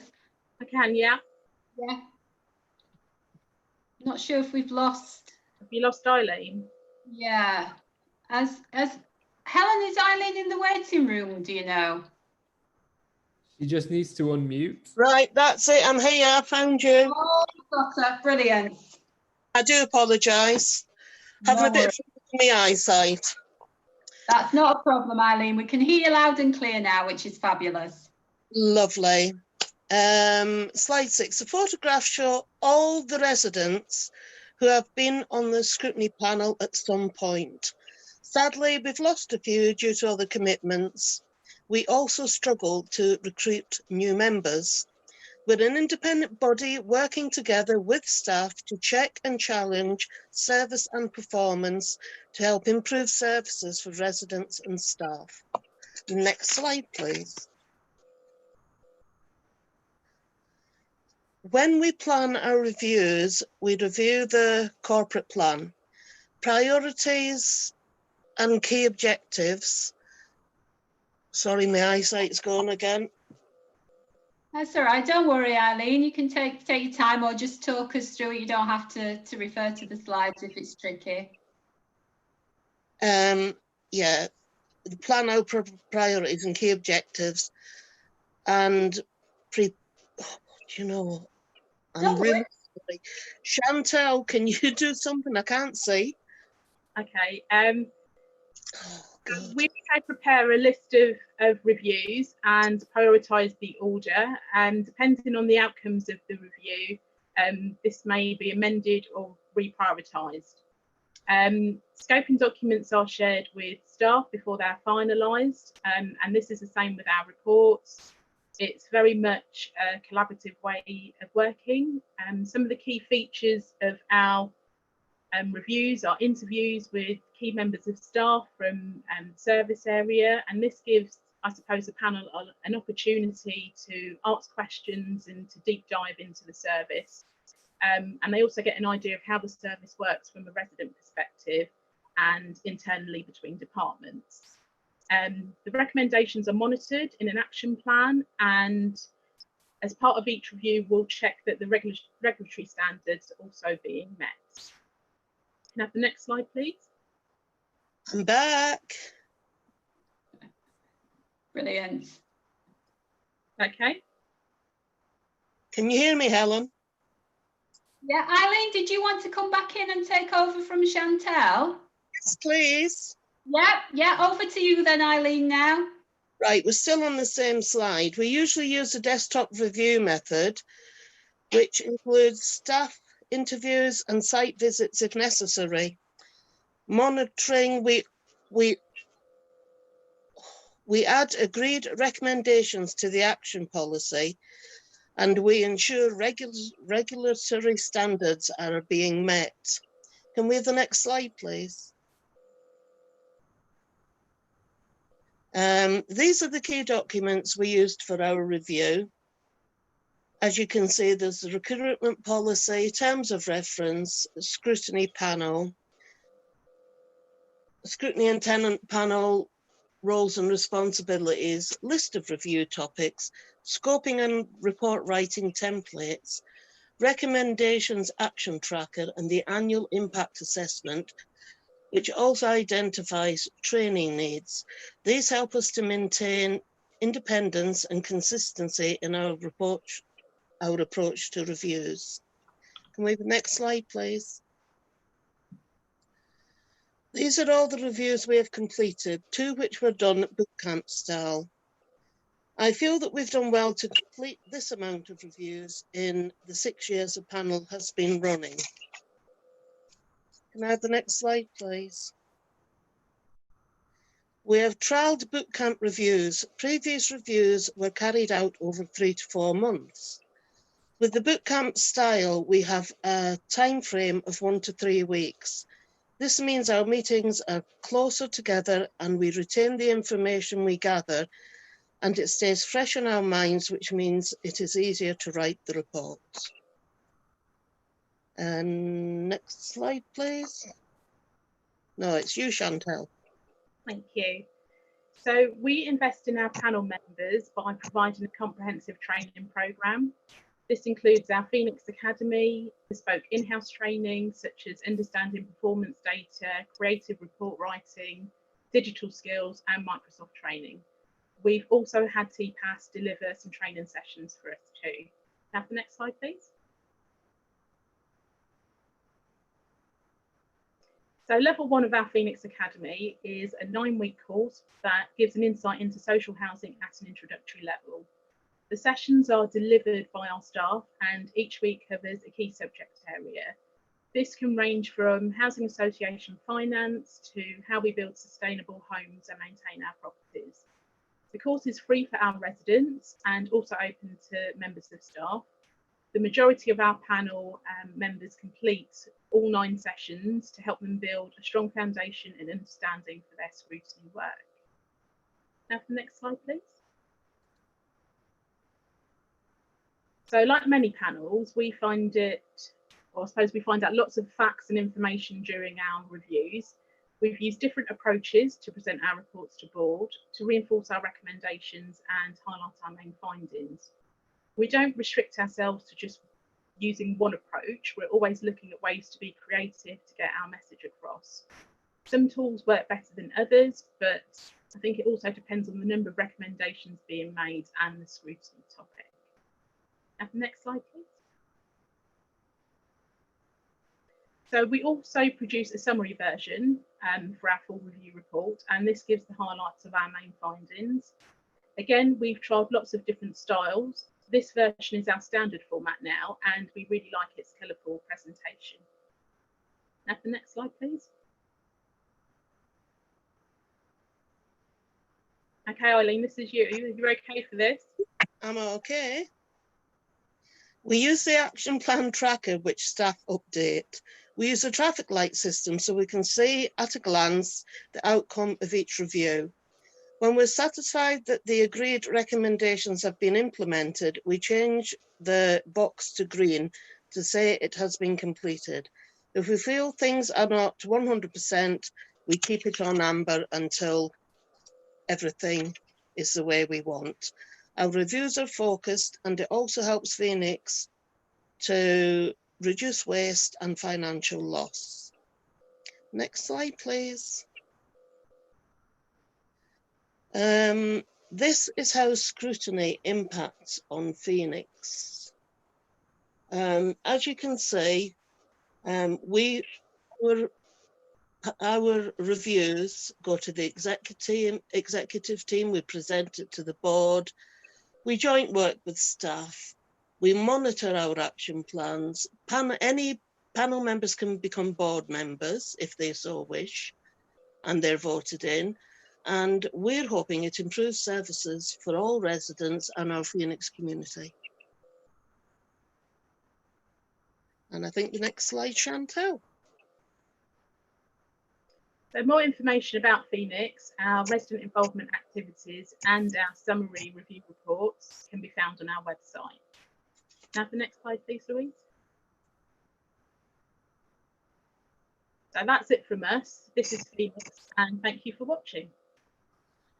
Fantastic, Chantal, and same to you as well, Eileen. Thank you both for coming along today and taking us through those slides. And again, some fantastic examples of really good practice.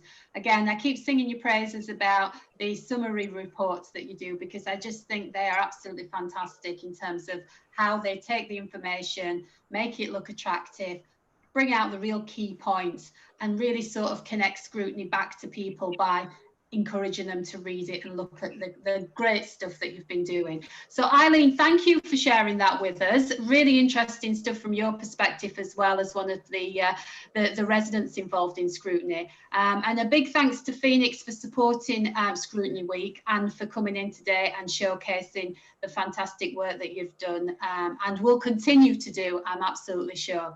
So brilliant. Thanks again to Chantal and Eileen.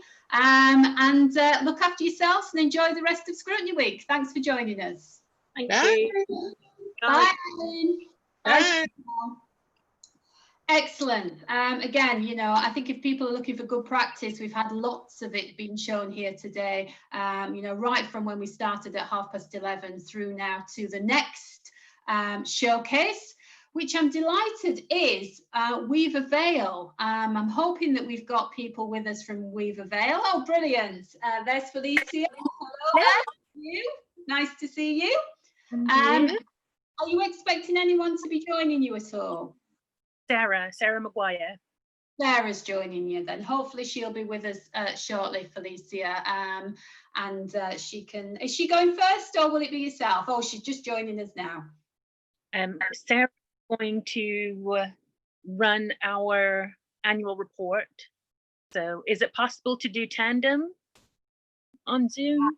Sure it is. If you can make it work, we can make it happen, I'm sure. So yeah, brilliant. That sounds like a plan to me. So over to yourselves and over to Weaver Vale.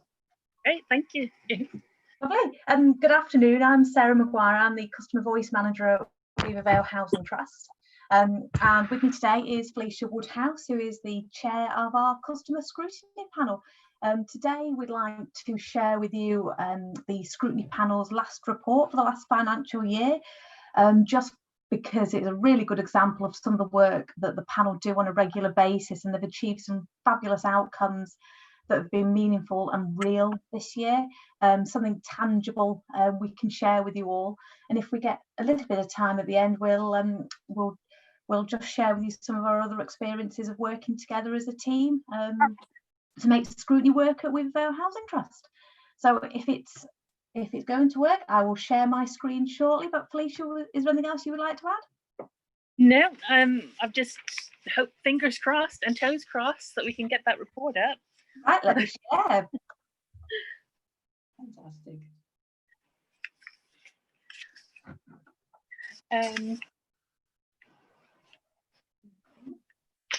Trying to think what I could do in the meantime.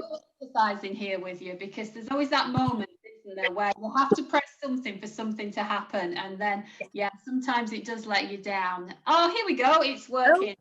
Yay. Can everybody see that? We can indeed. Yeah, brilliant. Lovely.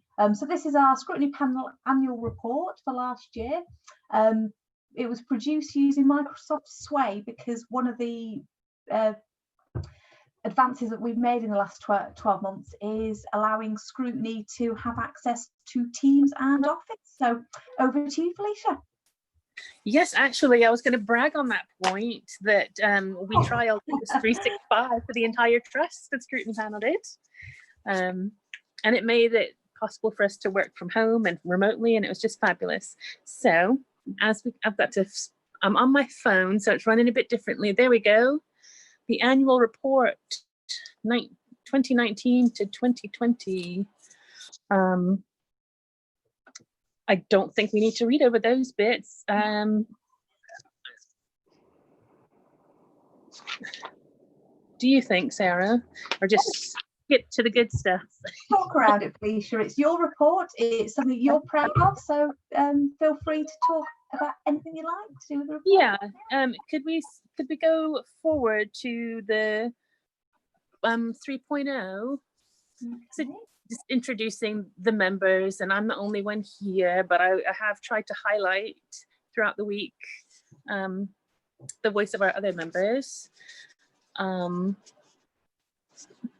There we go. Group meetings. Like we mentioned before, that we're using Teams and things now. That has allowed us to work remotely and be off campus, as it were, to work away from the main offices and even from home. Later on in the report, it talks about we had one face-to-face meeting and then COVID happened. So luckily we were already equipped and able and ready to meet from our various homes and stay safe, but still be able to do our job. And then I wanted to highlight the learning and development there. To me, that's a priority, and that's one of the ways that I feel like we know that we are valued as volunteers and as residents, because we have all these opportunities to gain training and knowledge and push ourselves. So you can see there that, oh, there's another plug for TPAS, Louise, that we've been to conferences. Natalie went to, I think, was it the national conference down in Birmingham? Yes, it was. National. And Faye went to the Kenilworth one. I'm a bit jealous. It's a beautiful area. Natalie and I went to something at TPAS headquarters. It was for asking effective questions training, and it was fantastic. It was really informative and sort of, I had just become chair, and that made me feel really equipped to do a role that was completely new to me. Despite having that teacher voice that I can turn on, it helps to have a skill set that you can fall back on. Then I just want to add, actually, Felicia, if I may, that I think the learning and development is really important for us within the customer engagement team as well, because we want to be able to provide as much support to our volunteers who they donate a hell of a lot of time in being a member of the scrutiny panel and our customer voice panel group. So we want to not repay that time, but to be able to support them to fulfill the roles and the objectives of their roles to the best of their capabilities. And learning and development is really important to us as a team, as well as to our volunteers. So it's something we're quite passionate about at the Trust. Yeah. And we think that's one of our strengths as a team, as a scrutiny panel, and as an organisation overall. Yeah, and just to throw a little personal story in there to illustrate that, I was thinking yesterday how far I've come personally. As I've mentioned before this week, I'd been a tenant for 2 weeks before I found myself at an event that was recruiting volunteers. And I walked in the door having absolutely no idea what scrutiny was. I was aware of the definition of the word, but that's it. And so every step of the way, I've been equipped. I've been, I wouldn't even go into a meeting by myself in the very beginning. So to be asked to chair the panel was a huge, it was just an honor, because I thought when I first came here, I wouldn't even speak to anyone. And now here I am on YouTube live in front of however many people. But that's certainly something that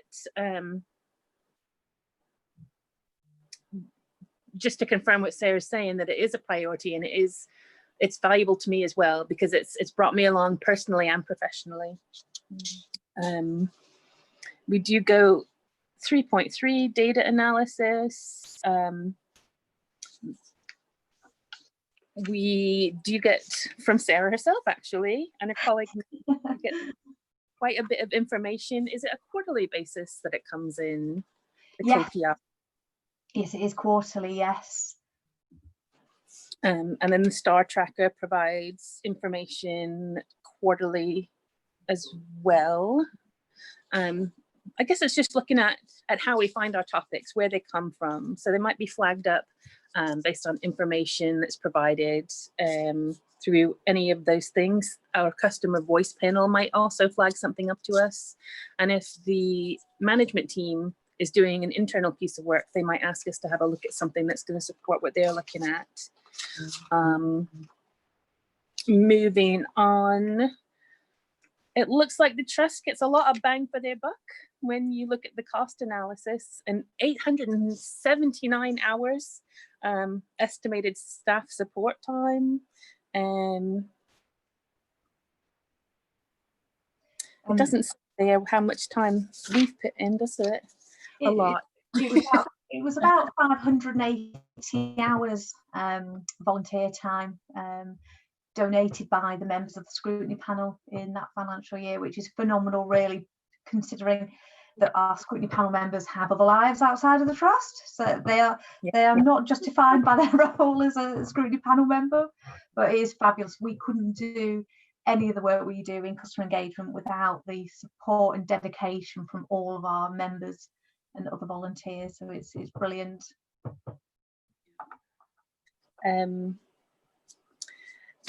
And moving down quickly to the scrutiny panel activity in 2019 and 2020, we finished 2 pieces of work. the Just Rewards program was the most recent one. We took a really deep dive on that piece of work.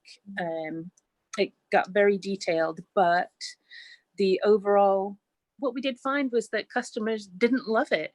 That it was a very small minority of customers that thought it was fair, thought it was good value for money. And we made suggestions that it be looked at, and that there are other possibilities that were suggested that were around engagement, really. And pretty much as soon as the report came out, the trust said, fine, let's try another way. And they ended the Just Rewards program, saving £32,000 the first year. So that's not too bad. And that was sort of a trial by fire. We had 3 new members come onto the team when we did that piece of work.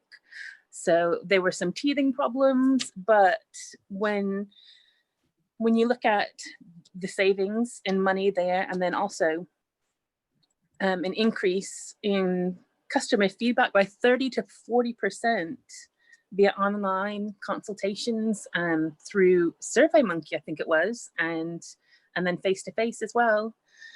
That was fantastic. And you got to hear the voice of the customer. Prior to that, we worked on property services complaints with the goal of reducing complaints, saving money, and increasing customer satisfaction. The trust did implement many of the recommendations that were made, including, well, we didn't have a call center. There was no call center at the trust prior to that. The system was really clunky to get a repair done. There was a lack of communication between the repairs teams and the customer, and so a lot of things were falling through the cracks. But since then, there's been a new phone system that's been purchased, a development tool in the form of an app, and a diagnostic tool in that app where you can actually look at a drawing of your kitchen, and if you've got a leak on your sink, you can click on where the leak is happening. I love that. That to me was a big success. But they both of those things that we recommended have been implemented, and we don't stop at just that, but we will go back and review. So the Just Rewards program is due for review now, but that might have to wait until we're allowed back in the building. How are we for time? We've got probably just a couple of minutes, just over. It's 1:26. Okay. Oh yeah, I might as well just keep on bragging on us because we've done a lot this year to be proud of. Absolutely. Yeah.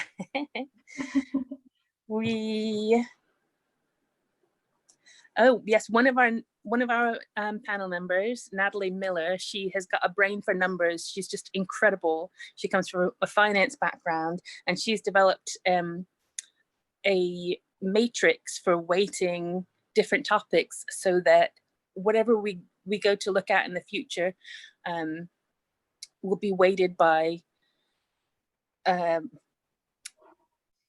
facts, really. So there's no opportunity for opinion or agenda to happen in there. It'll all be based on, is it good value for money? Is it something that tenants have asked for or that they want? Does it line up with the trust's policies and values? So I'm excited about that. We have been working through the pandemic using the laptops that have been provided by the trust, and we've been trained to use them. And we have been shortlisted for Team of the Year by TPAS. I'm very excited about that. So I don't, Sarah, is there anything that you wanted to add? No, I think we're despite COVID, we're still operating a scrutiny panel and a customer voice panel. We've found our way, took a few weeks, but we found our way, and we think that we use this as an opportunity to change how we work for the better, to help more customers engage with us, and hopefully by having the remote facilities now, we'll actually break down some of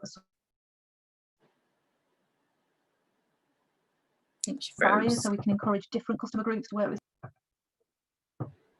Sorry, Sarah, you just keep freezing a little bit there, but I think we got the gist of what you were saying there. So thank you for that.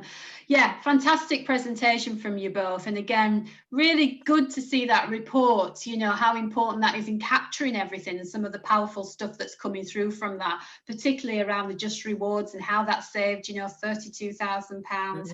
And also, you know, the ambitions that you've got for the future as well. So brilliant stuff. Can't thank you enough for coming today and showcasing your scrutiny with us at National Scrutiny Week. So thank you to you both.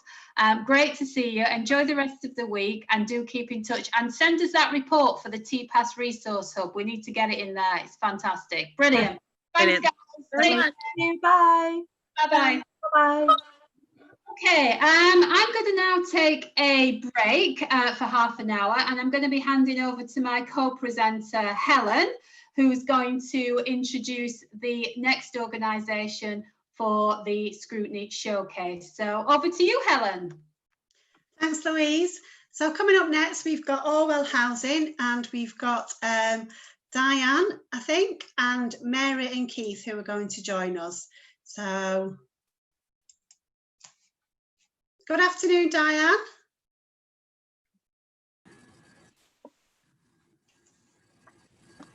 Hello. Hi, everybody. Can you hear me okay? Yes? Yes, thank you. Oh, lovely. Thank you. So I'll hand over to you now. Thank you for joining us. This is Orwell Housing, and they're going to take us through their scrutiny function. So Diane, are you starting, or is it going to... Yeah. Okay, thank you. Hello, my name's Diane Paperno. I'm the Tenant Involvement Officer with Orwell Housing. Orwell Housing is a housing association which is based in Ipswich, and we have just under 4,000 properties in Suffolk and Norfolk. I'm here to talk to you about how our scrutiny works at Orwell, and how we sort of got where we are today. Going back to 2017, we sort of recognised that there were issues with our scrutiny. It wasn't being very effective. And the chair of our Orwell board came to talk to our group one day because he wanted to see if we could create better links between the board and what tenants out there really felt. So this seemed like a really great opportunity for us to restructure our scrutiny activity at Orwell. And we started off by sending out a survey to our tenants, asking them what they felt was working well about our tenant involvement, what there wasn't. And we also asked about things like, what sort of topics do you think that we need to scrutinise at Orwell? From this, we moved on and we set up a working group which consisted of our board member, some of our senior management, and also our involved residents. And we thrashed out some ideas, and we came up with a new structure that was approved at our board in December 2017. So what actually changed? We moved from having one scrutiny group which carried out all the activity. It was their responsibility. It didn't have any formal links to our senior management or our board specifically. And this particular group carried out all the reviews. And then, so we moved to a structure where we've got a resident steering group, which was the formal element of this. And this membership includes residents, a board member, and a member of our senior management, one of the directors. So that gives us a bit more flexibility. We also set up or started to do our scrutiny activity through task and finish work. And this task and finish work, though we call them task and finish groups, they're always different people. And any resident in the organisation can get involved in these. But we also try to have at least one of our RSG members involved in the group so that we have a bit of consistency. We also set up what we call our community reps, and they're people or residents out in the community, and part of their role is to try and identify things out there in the communities that they feel should, would benefit from being scrutinised. So we have a scrutiny process that we use all the time. As I say, the scrutiny topics, some of them came from this survey that we initially did, but we also, it's complaints, focus groups, and sometimes Allwell will come to the group and say, this is something we really like to scrutinise, is this something you can do? So once we've got the topic, as I say, the reviews are carried out in a task and finish type way. Mary's going to talk to you a bit more about that. Once the scrutiny activity has taken place, we compile a report, identify some recommendations from the works carried out, and this goes to the member of staff who's responsible for the topic, and then goes on to our resident steering group, who also get an opportunity to chip into it, and then usually the chair or one of the members of the resident steering group will take it to our board, who then either approve or mostly approve, I'm glad to say, the recommendations that get put forward. I'm now going to pass over to Keith, who's going to talk a bit more about how he feels about our scrutiny way forward. Yeah, thank you, Diane. I'm Keith Fairweather, currently chair of this RSG group, and I wanted to just talk about what we felt was working well with the current setup. And it's fair to say that when we were formed, we were viewed with a guarded suspicion, I suppose, from the housing association officers. I think that's based on past experience of previous groups that have not necessarily engaged in a positive way. So to combat that, or to overcome that, we, the RSG, have taken the approach to be constructive, positive, and polite, and to try to form good working relationship with all of the officers. An example of that is that one of our managers tried to avoid engagement at any cost, and since this group has been operating, he now comes to us regularly and asks for our input into all manner of topics that relate to his area of expertise. He's also involved us in the interview and selection process of a new manager for compliance, which was nice to be part of. So we now have a new compliance manager that the RSG had a direct input into. As a group, we must try and stay as independent as we can, and to pick subjects and scrutinies that we feel are important, as well as things that the housing association want us to look at. So it's a joint exercise. To date, I mean, this new approach to scrutiny has made a significant difference to the number of reviews that have taken place. In the previous 4 years to our creation, there had been 3 reviews. And I'm not even sure what resulted from those reviews, because there doesn't appear to be so much feedback coming back to the scrutiny group. Since our setup, we have done 4 major reviews in 1.5 years or 18 months, and they have gone to the board with 50 recommendations, and which 36 have already been implemented, and the rest are on track to be implemented. 4 are delayed due to COVID, which is quite understandable at the moment, but they will eventually, and we will be going back to visit this as a sort of scrutiny on the scrutiny, so that we can see that, you know, if these implementations have had the desired effect on what we were trying to do. So we believe that lots of small positive steps will lead to bigger steps and make changes in a positive manner for everybody in the whole organisation. And I think that's me done for now. I'll just hand over to Mary. Hello, I'm Mary. I'm a tenant at Orwell, and I'm a member of the RSG, and I've taken part in several of the task and finish groups as well. We're looking at different methods to carry out these scrutiny reviews. The boot camps are really good for certain topics. For instance, the communications review, and So we had all the information and the staff that we needed to speak to, relevant to the topic on all together on one day. It was a bit of a intense session, but it was nice to get it all over and done within one day as much as anything else. Task and Finishes works with a series of meetings with individual staff, depending on people's availability at the time. Individual, we were going around to door knocking for tenants to actually go and talk to those as well. Document reviews, for instance, the external decorations and the letting of a property. That was obviously quite good to go around and actually see physically the properties and what the problems were and then how they've been resolved. Also virtual reviews carried about over a series of meetings like this one during COVID, and also independent research.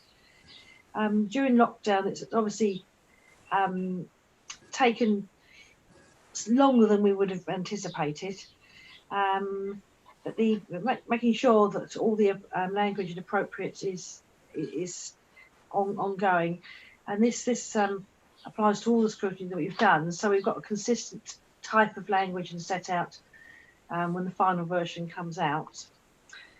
The website review that we've done recently, that was obviously in a similar sort of way. It's not finalised yet. Going to revisit once their next version is up and running. It's nice to be able to ask all members of relevant staff to actually attend the meetings and understand where they're coming from as much as anything else.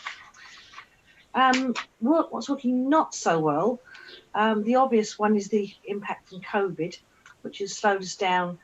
But we're doing the virtual reviews on quite good things. We've got some topics identified for the rest of the year.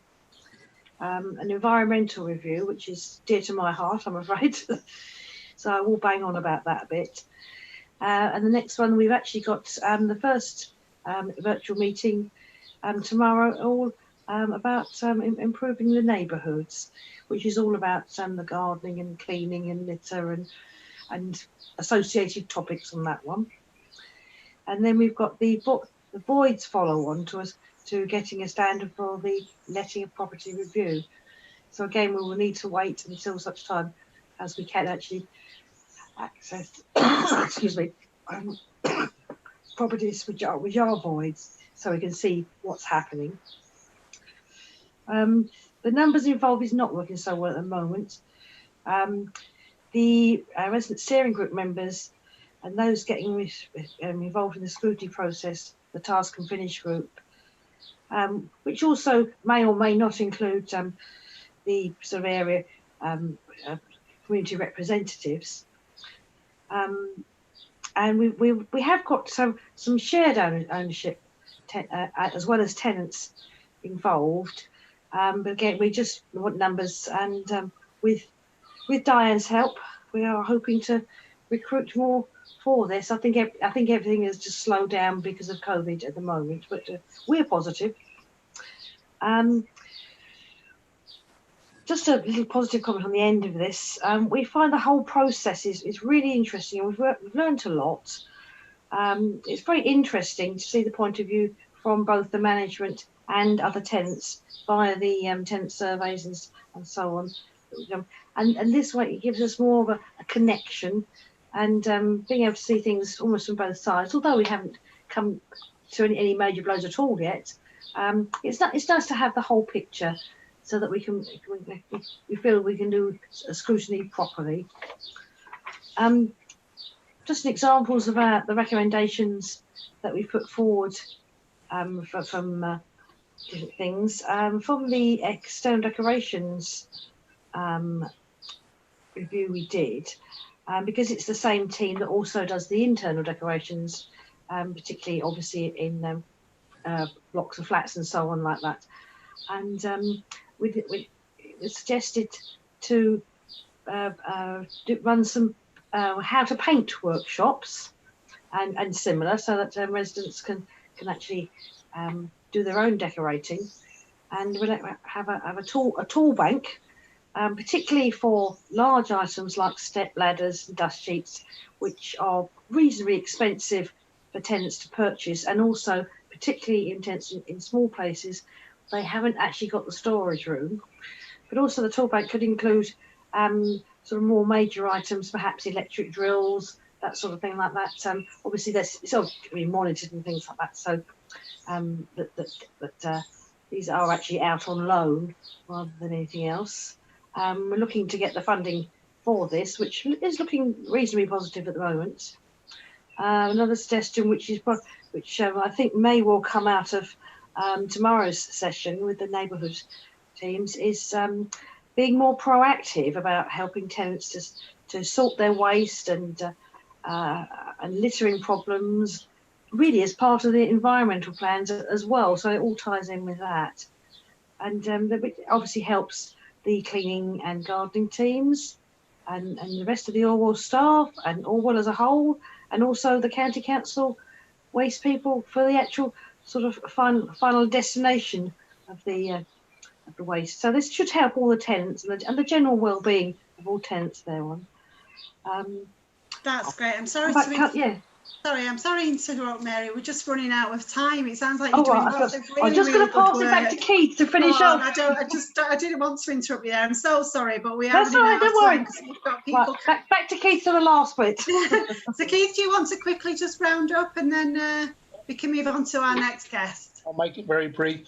Thank you. One of the positive things for me is that from the recommendations, we now have a tenant portal, and on that tenant portal, there are published standards of work, so anybody can check on the standard of work that's been carried out against what's actually happened, and that's there for the world to see, and every tenant and everybody.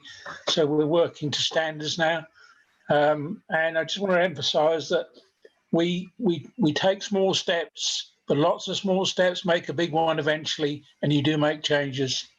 And that's what I wanted to say.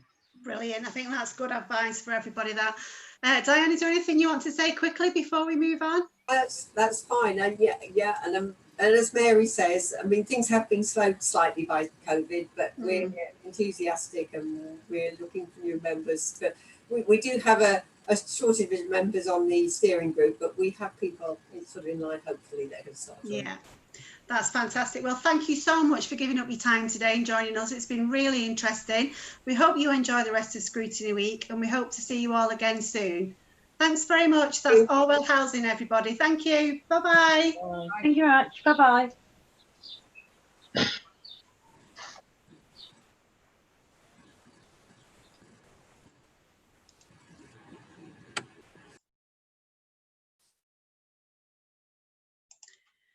So now we're moving on to our next organisation, who are Northampton Partnership Homes.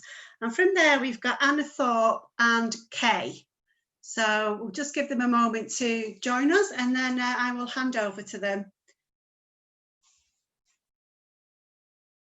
I think we've got Kay with us, so we're just waiting for Anna.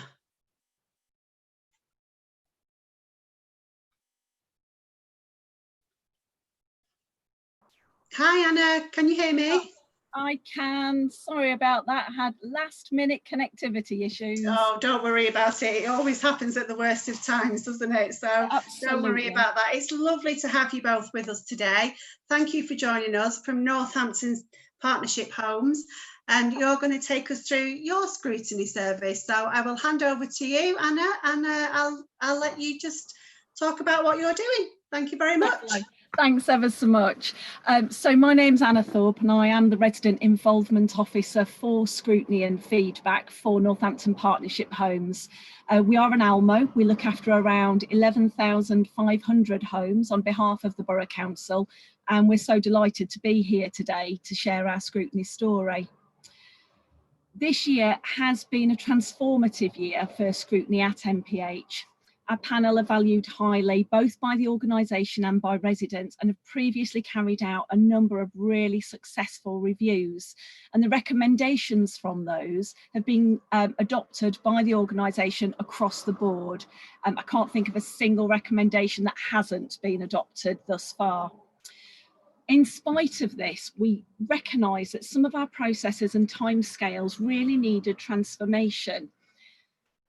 With that in mind, I attended the TPAS scrutiny back in December. It was my 7th day on the job, and I was blown away by the number of possible approaches to scrutiny and excellence that was demonstrated across the board by the organisations there. It was such a great opportunity to share and steal ideas, good practice, to network and look at the different pathways. In truth, the excellence done by the organisations across the country really shone through, and I know a lot of them are represented here today. After 13 years in the NHS, I used to work a troubleshooting role. Social housing was a brand new arena to me, so the generous sharing of information at the conference was a real boon. And the opportunity to assess these approaches against our own needs really wasn't one to be missed. We assessed what would and wouldn't work for us. We looked at the processes we already had in place, what worked and what we could change to improve the flow and the efficiency of our reviews. In January, the scrutiny panel signed off on a new process, which is best demonstrated through a flowchart I'm now really hoping I'm going to be able to share with you. Let's try that. Fantastic. So colour-coded for ease, the blue panels show scrutiny meetings and there's a clear purpose for each meeting. The purple indicate the staff actions that come out of those meetings. Basically, everything our scrutiny panel asked me to do on their behalf. And the purple and the yellow is the completion of the report. And then the green, and this is really important to us, is the future monitoring of actions implemented to make sure that we continue to provide value for money and improvement. It is simple in its basic format, and it's based around the concept of a focused day of information, which you'll see in the centre of the screen, where all of the appropriate staff, requested documentation and other data sources are brought together at the same time in the same place on the same day. It provides a clear pathway with a structured approach and defined responsibilities, and also a clear but flexible timetable. Reviews are usually scheduled to last between 8 and 12 weeks, but that does vary depending on the complexities and the number of meetings required. Now let's see if I can stop sharing this screen. Splendid. The panel were really excited to begin, but wanted to recruit new members. We'd had the same 5 members for quite a while, really valued, really experienced, but they felt they wanted some new blood. Bring up the changes. So duly in February, following a recruitment process that was essentially planned and organised by the panel, Brian and Sarah joined to complement our existing team. So armed with a new process and new recruits, they began to search for a new topic. 4 were under consideration, and after some debate, the decision was made to review Voice, which is our organisation's magazine. It was a bold choice. It's very high profile, a tangible communication tool that's visible and relevant to every resident, and it's published and delivered to every household 3 times a year. Its relevance was undeniable, and the team were keen to hit the ground running. With that in mind, our first meeting was planned for the 17th of March, and we all know what happened that week, lockdown. The not quite begun review really shuddered to a halt, and we had to put it on indefinite hold while staff were redeployed to deal with the welfare priorities that COVID-19 imposed. Some of our panellists began shielding and everybody was under lockdown. And gradually the realisation hit that scrutiny wouldn't be able to go ahead in its planned format. It was a blow, but the panel were indefatigable. Oh gosh, I've written that so many times. Indefatigable. The first month everything stopped, but then slowly and gradually the wheels of scrutiny started to turn again. Behind the scenes, via email, a survey was devised which went out in the next edition of Voice and was made available to every single tenant, leaseholder and tenant of leaseholder. That's really key to us, that everybody who accesses our services gets a say. The survey was incentivised, which is something new for us. A £50 shopping voucher was on offer, But the panel felt it was an important tool to encourage a range of voices from across all of the residents.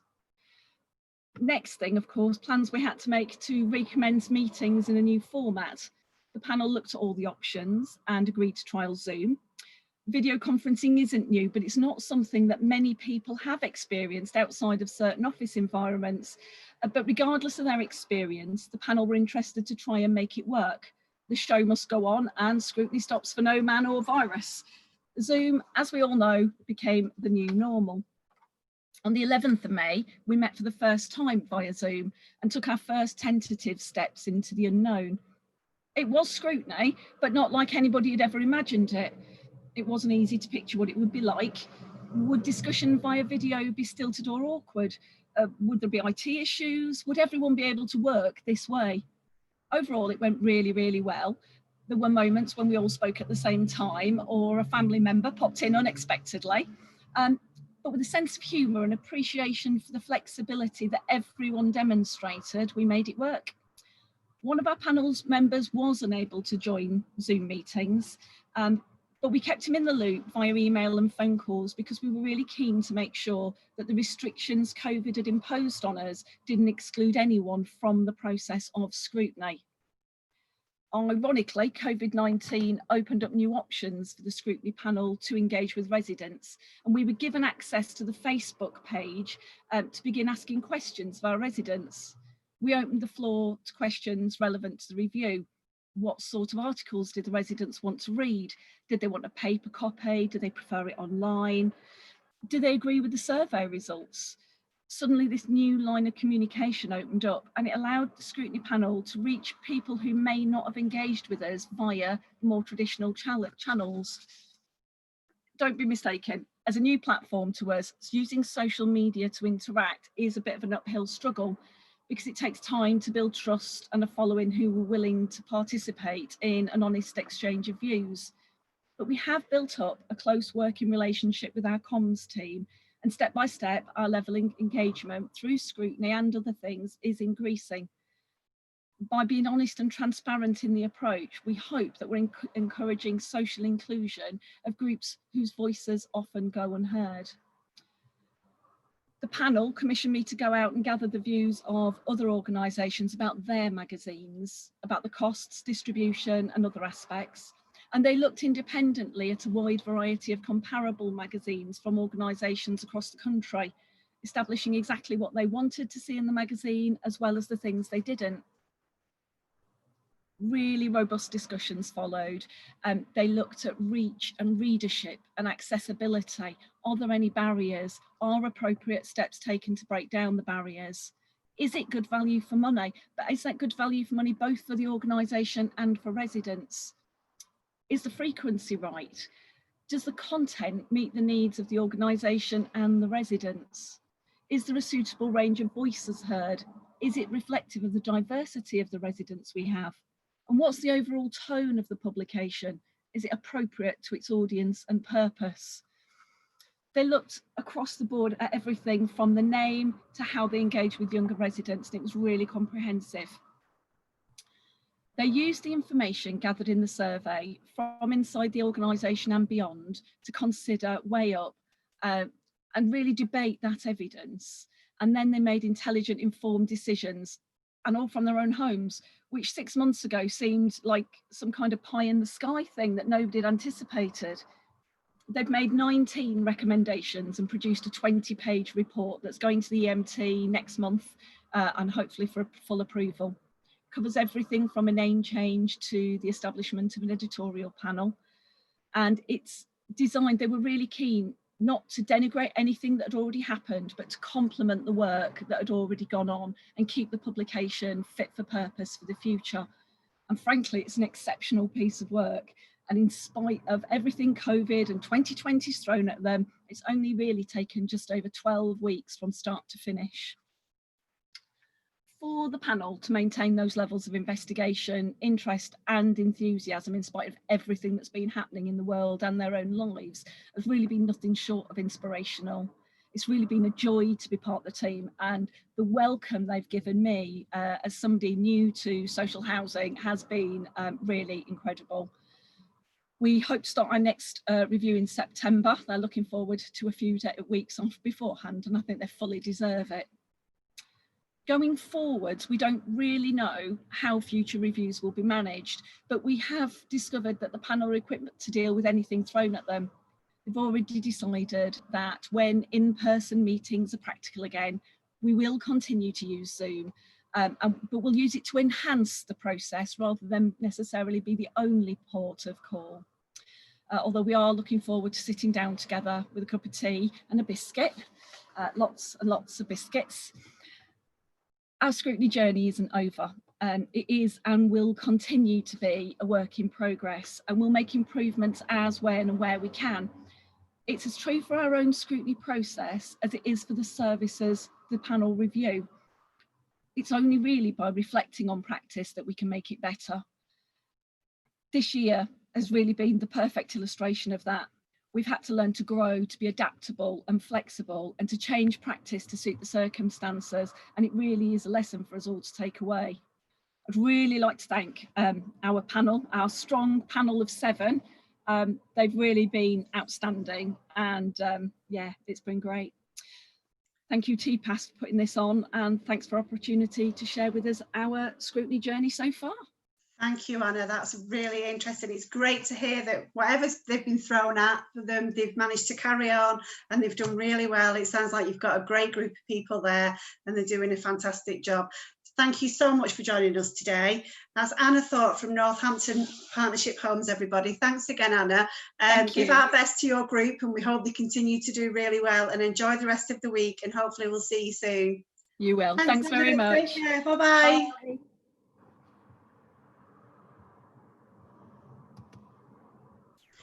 So next we're moving on to an organisation called SOHA, who are going to come and share their scrutiny journey with us. So I'll just admit everybody. Hopefully we've got everybody who should be here. I will just check once everybody's in. So hi everybody.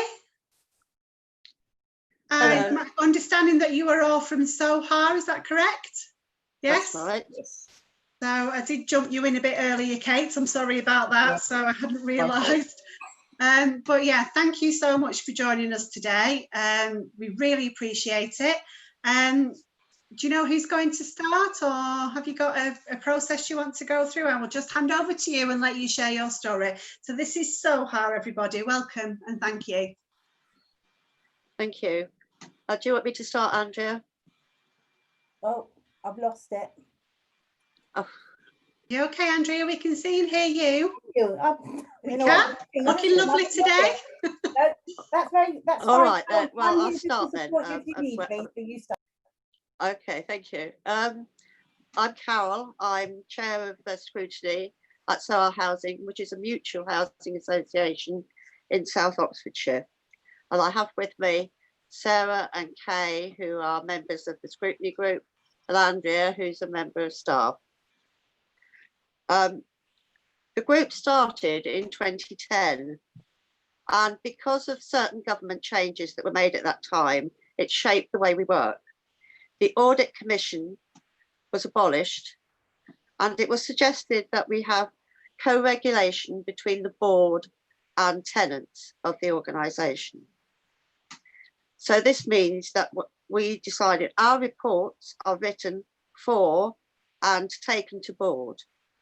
A copy of the report that we make is sent to the department concerned so that they can have a response ready for the meeting.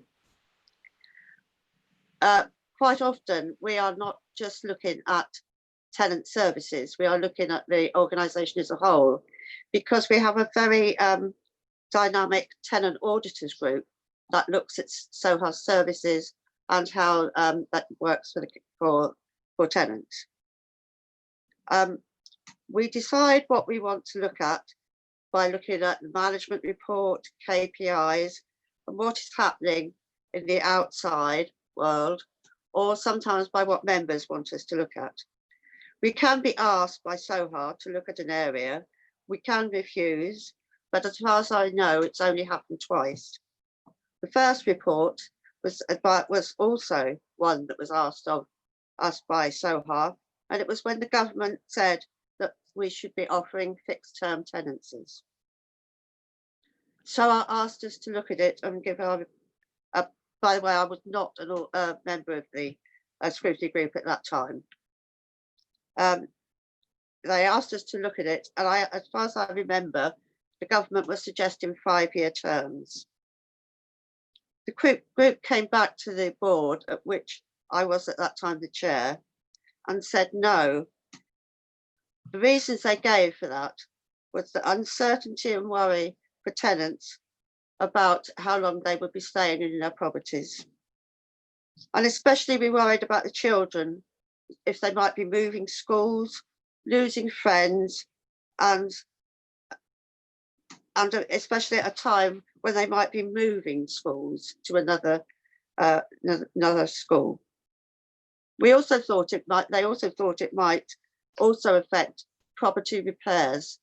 Would people decide that they might think they needed to decorate the living room or the bathroom, but would they do that if they thought that they might soon lose their tenancy? And that could also affect the outside condition of properties, the garden and things.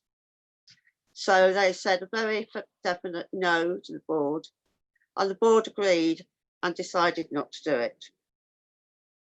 And funnily enough, I've noticed that some of those organisations who decided to go for fixed term tenancies are now going backwards. The first review that I actually did looked at antisocial behaviour. We look internally, but also outside. So we visited another housing association who had better KPIs than us, because you can quite often pinch ideas. There are also laws around antisocial behaviour, and responsibility rests also with the local authority and with the police. So we met with them both to see how they thought that SOHA was doing. We discovered some problems with the computer system. Staff said it sometimes threw them out when they were trying to put things in. And actually we saw this happen when they demonstrated it to us. We always follow up on the recommendations we make, because they cannot always be brought into use straight away. So we have an action tracker that we follow at all our meetings to see what is still outstanding or what needs to be done. Just recently, the reviews we have been doing, and Kay was part of this one, was the lettings process. This was raised by a group member, but we also realised that the process changes over time, but we only experience it once. What happens now? We have choice-based letters, so we met with them also to find out what they thought, how it was working. But we find that they are mostly online and rarely meet applicants. The first people that applicants seem to talk to are from the housing association. There were staffing issues as well for the council. And SOHA has a new computer system that this time was going to help. This year, we also started to look at universal credit. We first looked at this some years ago when a universal credit first came into being. It wasn't in our area, but we were looking at how SOHA was preparing for it. And we said that we would look again at it when it was up and running or not. But it is in our area now. And so we decided to look at it. And this strangely coincided with COVID-19, which was put it under even more pressure. The report that we have done for this has not gone to the board yet, but will be going in September. Kay has been part of both the lettings and the universal credit. Kay, could you say how you found this experience, please? Yes, thanks, Carol. It's been great. I mean, Carol's been there for quite a long time, so she was kind of able to kind of break us in and kind of show us the ropes. which was much needed. So there's that continuity is needed so that people can pick up on what's gone before, know the history, and kind of not come in all guns blazing. So Carol was very instrumental in that, in kind of keeping us grounded. And we were able to review the lettings process, which I think was quite important at the time. We realised that some paperwork was out of date. We were able to talk to SODC, who are our local district, and also internally with people. So we were able to find out, in every organisation there's cracks, I think, appear, but we were able to see and bridge them a bit as well with the report we did, which I think was really helpful. And then we moved on to the universal credit, which kind of linked in with the housing, the letting-based housing as well, in as much as that people affected by universal credit are in that process now, and increasingly so, with COVID having an effect on people's incomes and people having to change their dynamics, I suppose, or their budgets as well. So it was really helpful to have done the first, or my first report based on the lettings, and then to go into the universal credit. And we were able to finish the universal credit report during lockdown, mainly because we saw the importance of it, because the pressure was on to kind of look at it, because we realized we'd just done the interviewing with the staff internally with SOHA and realized the pressures that they were under, and knew that those pressures were just going to build. So we did pursue it via Zoom and emails, and managed to get the report together, which, like Carol says, is going in September. But Sarah came on board for that as well.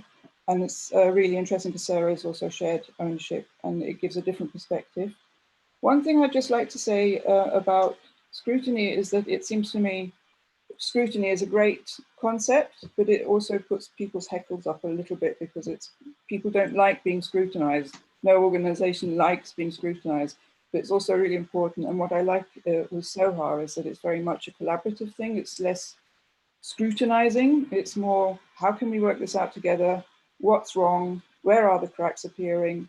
And we work very much together. So it's a very open relationship with staff, and they're very keen to help us and give the information, tell us who to meet externally as well. But that's what I wanted to say with that. I'll hand over to Sarah. Thanks. Oh, Sarah, you need to unmute your mic. Oh, there we go. Can you hear me now? We can hear you, yes. Okay. Yes, I'm new to SOHA and new to the area. I moved down here from the East Midlands, and house prices were greater. But I found this flat owned by SOHA. I'm in shared ownership with them, which is terrific because I could afford to live here now. Excuse me, that's not Corona. Yes, and just over the 2 years, I found SOHA, they're just brilliant. Various things, and then I volunteered for Scrutiny Group. This is the first, so I was very much a sort of bystander on it. I mean, Kay has done an amazing amount of work on it, but it was so collaborative, and you know, even with lockdown, we just carried on doing it. And I'm just learning how SOHA works and what they're involved in. It's a new world to me, and I've really. Yeah, I mean, I'm looking forward to whatever we do next with Scrutiny. And it's so interesting that SOHA prepared to listen, to talk to us, to look for new and better ways, or just validation of what they already do. And I'm really pleased to be involved in it. I think that's as much as I can say at the moment. I'm still very much a newbie, but it's, and initiatives like this, it's brilliant. Oh, that's good to hear. It sounds like you've got a really good system going on. I think we may have lost your colleague. I'm not sure what's happened there. But yeah, it sounds like you've got a really good system going and a really good relationship with SOHA. So that's always good to hear. And it's always lovely to see somebody's pet on Zoom. lovely dog there. No, he's fine. He's lovely.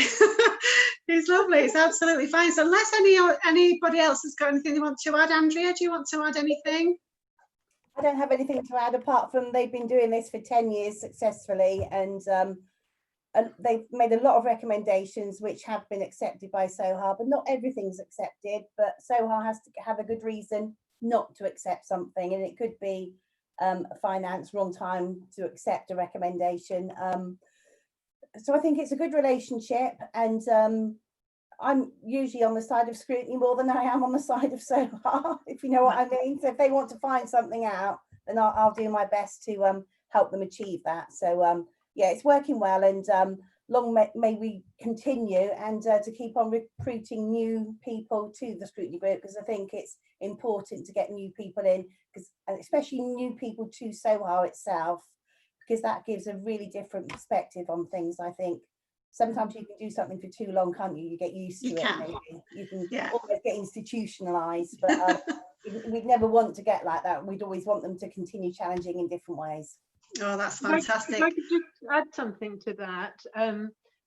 Kay mentioned, that we follow through, and what I've noticed, has got a reinvented website, and the universal credit advice on there is brilliant, and they've splashed themselves over Facebook as well, and I run a newsletter for my residents, and SOHA have put a piece in there, phone us if you need any help, if you're short of money, and it's already, it's nice to see the good effects already there.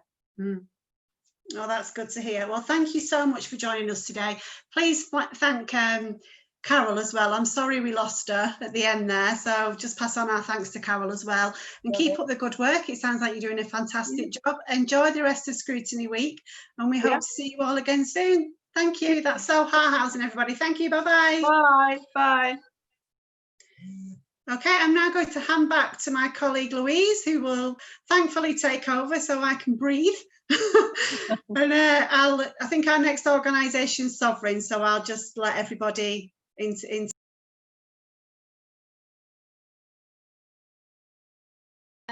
Thanks for that, Helen, and thank you for doing a sterling job while I've been away having a short break. So good to be back, and good to hear we've got Sovereign who are joining us next. I think we've got Phoebe with us, and we've got Danny, and we've got Paula as well. So I think we've got 3 people with us from Sovereign. Delighted to have you all.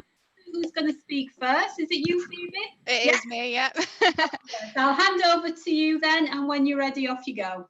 Thank you very much for that. We do appreciate it. So hello, my name is Phoebe. I'm an engagement and scrutiny coordinator at Sovereign Housing. I've been with Sovereign since September last year, and I'm usually based in Blandford in Dorset, but as you can see, I'm based at home at the moment. So Danny, would you like to introduce yourself? Hi, my name's Danny Lynch. I'm a resident with Sovereign. I have been for the last 7.5 years. I'm a member of the Scrutiny Coordination Group, and at present, the scrutiny we're doing at the moment, I'm the lead scrutineer. Thank you, Paula. Do you want to go ahead? Yep, my name's Paula Grebo. I've been a resident with Sovereign for 17 years and have been involved most of that time, as I was so pleased to actually get a social house that I could live in that was mine for life. And I live in Exeter, which is obviously one of the nether reasons of the Sovereign patch, and I'm the chair of the Scrutiny Coordination Group.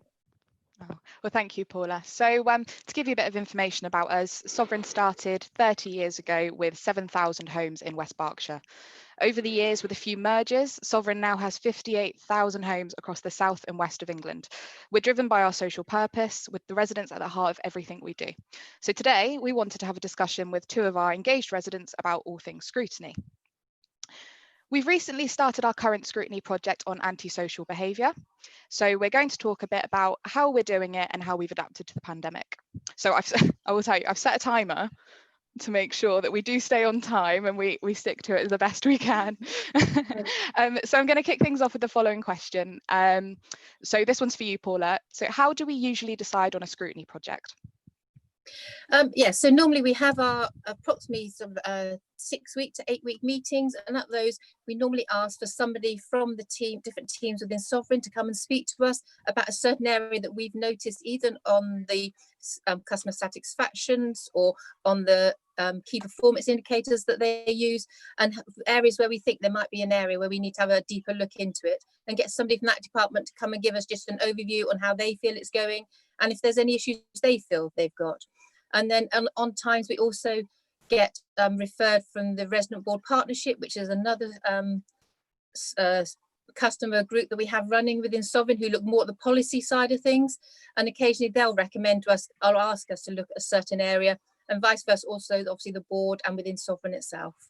Yeah, so we're quite flexible in how we approach these things, aren't we? So so the next question is, why did we decide to look into antisocial behaviour? And I'll give this one to you, Danny. And you're on mute, I'm afraid. You're still on mute? Oh, you can't take yourself off. Unmute. There we go. There we go. Sorry about that. So we decided to look into antisocial behaviour. Mainly what it stemmed from was back in April, one of our SEG meetings where we all get together on the group.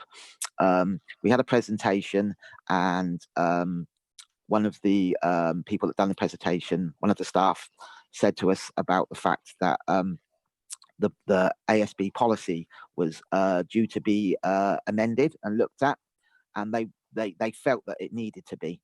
And then also, what with our current situation, I think ASB had sort of come more to the forefront, more people getting in contact about different things, i.e. bonfires in people's back gardens and stuff. People are just at home more, and that kind of spiked us to decide to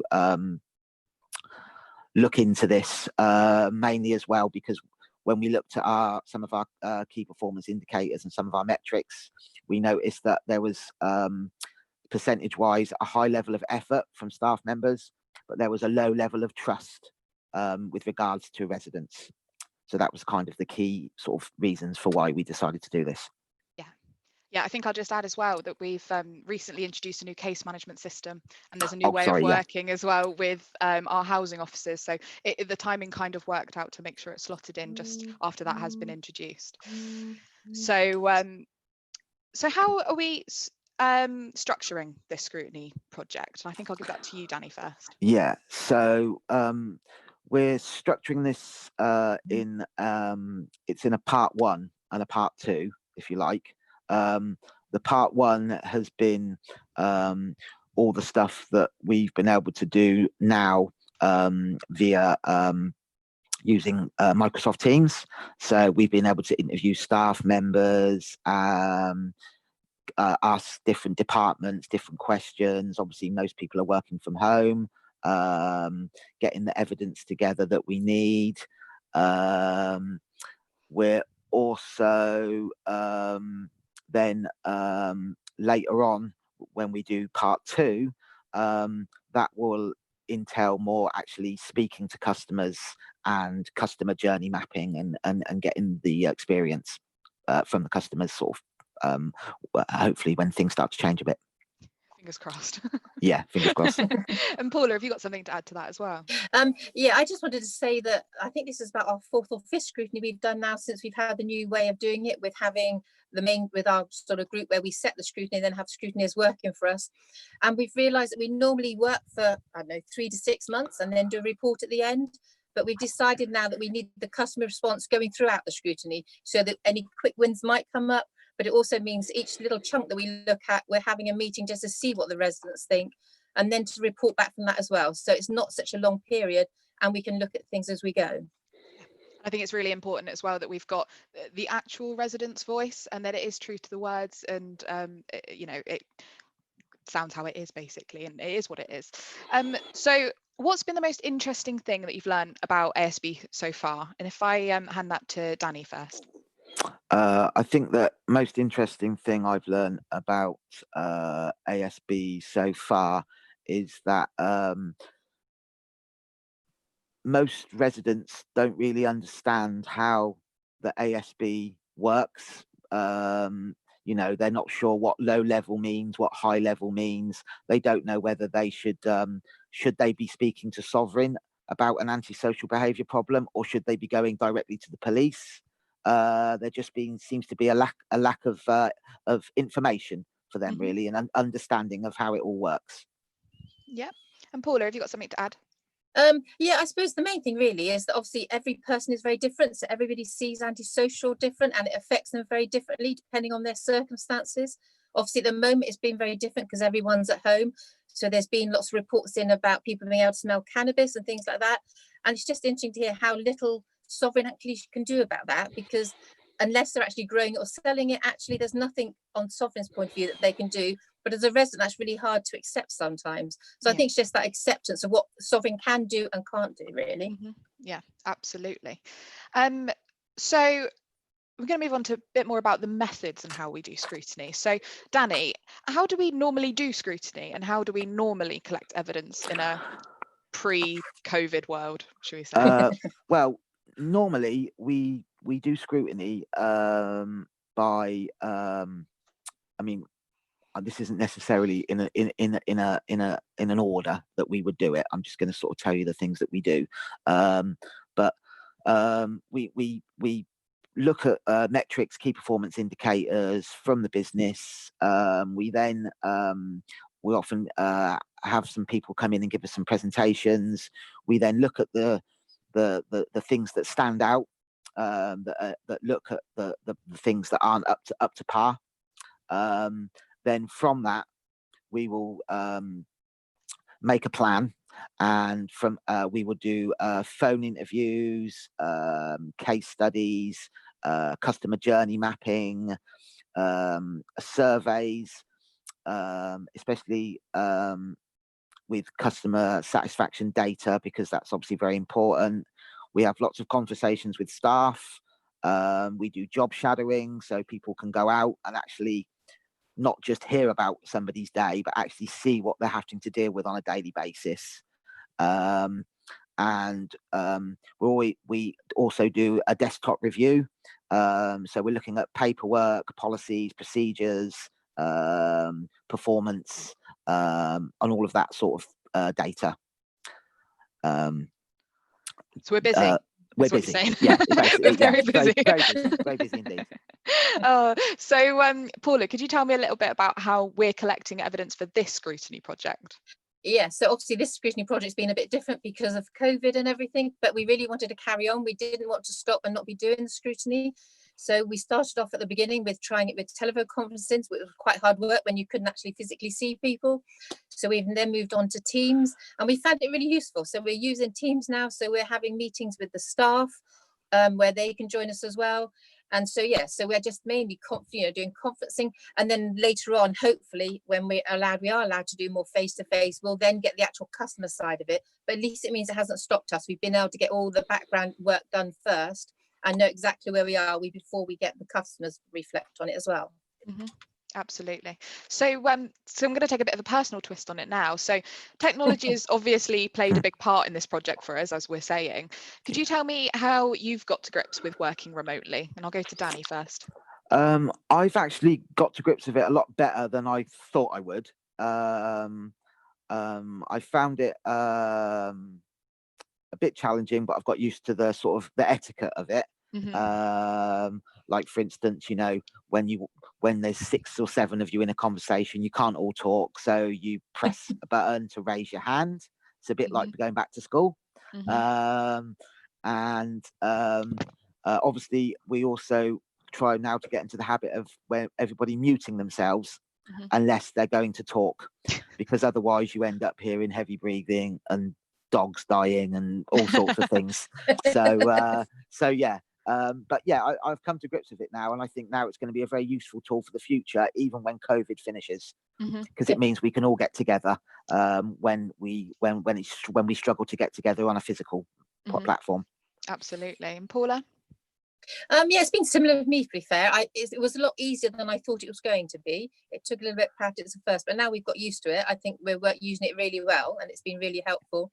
And from my point of view, because I live in Exeter, and a majority of our meetings tend to be maybe Newbury, Berkshire based, it's mean I've been able to join in a lot more of the lesson, because I normally go to the main meetings. I might not do as much of the actual scrutiny, but I can this time because I can do it from home. So it means I can still care for my husband and that. So it's not taking me away from my home so much. So in fact, it's worked really well. So yeah, I've been more involved. That's good. That's good to hear as well. I'm just going to draw attention to my clock. So we've got 2 minutes and 12 seconds left on it. Okay. So I'm going to skip to the end because we've got a little treat for everyone. So no. have you got it? Sorry. No, I've got it. Well, that's fine. I'm going to throw you an owl. Okay, so the original idea was that we were going to play top tip ping pong, telling you all of our top tips, and in true lockdown style, we were gonna chuck this about to pass on the top tip essentially. So so have you got something, Paula? Yeah, I can pass something out. It looks like a toilet roll. Something. When it gets past to Paula, it just turns into something else in virtual space. Yeah, in virtual space, that's what it is. Okay. So so my first top tip is plan well but allow for flexibility. I think some of the best recommendations and information that we found out is when you end up going, you know, someone says something off cuff and it gives you a whole new idea as to a way to look at a certain project. So make sure to plan in that flexibility so that you can chase after those things. And I'm going to pass it to you, Paula. Thank you. So my top tip is don't use jargon, please. We do find it really annoying as residents. Once you've been on the teams, it's fine, but it takes a while to get used to it. And so, yeah, please don't use any jargon. And I'm going to pass across to Danny. Thank you very much. I would say to act as a critical friend. We're there to ask questions of staff members, and we do need to find out information, but we're not there to have a go, and we're not there to air our own personal grievances. So we do it in a manner where you know, everybody we get that trust at the end of the day, I think. And so the communication then and all the barriers are down. And now I pass this to Phoebe. Thank you very much.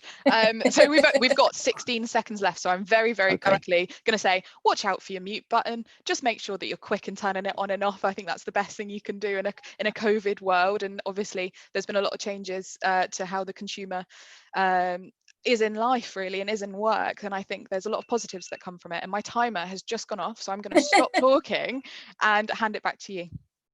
Thank you. Absolutely fantastic, guys. Loved every minute of that. You made it entertaining, interesting, lots of good practice. Fantastic. Thank you ever so much for joining us. Enjoy the rest of Scrutiny Week, and thank you for your contributions. Much appreciated. You were fab. Thank you.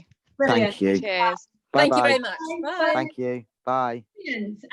Really good stuff there from Sovereign. Lots to learn and really interesting and entertaining way of presenting it. Thank you. We have now next on our Scrutiny Showcase Onward, I believe, and I'm hoping that Val is with us from Onward. And hello, colleagues. So we've got Joe with us, which is delightful as well. We've got, I think, Sam, Suzanne, Leanne, and Stephen as well, I think. So over to Onward. I'm not sure who's starting off. Is it you, Joe, or Val? It's me. Yeah. I'm going to press the start button on my stopwatch so we can try and keep to time. Fantastic. Thanks, Joe. You're welcome. Okay, good afternoon, everybody. I have got a presentation to show this afternoon, so I'm just going to switch screens in a minute. But I've just been introduced by Louise. Yeah, I'm Joe Phillips, and I'm the Customer Engagement Manager at Onward. So if I can just share my screen with you, hopefully this will work.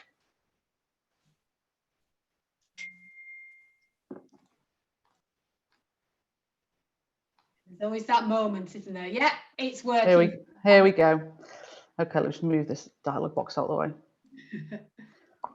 Okay, so yeah, really pleased to be taking part in Scrutiny today, the part of Scrutiny Week. I think there's been lots of activity, been following Twitter. There's been some, great posts out there this week, which is great to see.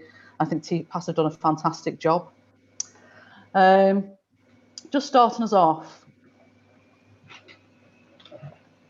I've got 15 minutes to give you an overview and insight into Scrutiny at Onward. The rest of the team are on the call, so they're going to introduce themselves properly shortly. Let's move into the first set of slides now. Okay, so I'm going to take you on a bit of a whistle-stop tour of the past few years Onward, really. Starting off in 2017. So for those of you who don't know, Onward is an amalgamation of 5 other housing associations. So back in 2017, as I say, we began the amalgamation of Peak Valley Housing Association, Ribble Valley Homes, Hyndburn Homes, Contour Homes and Liverpool Housing Trust.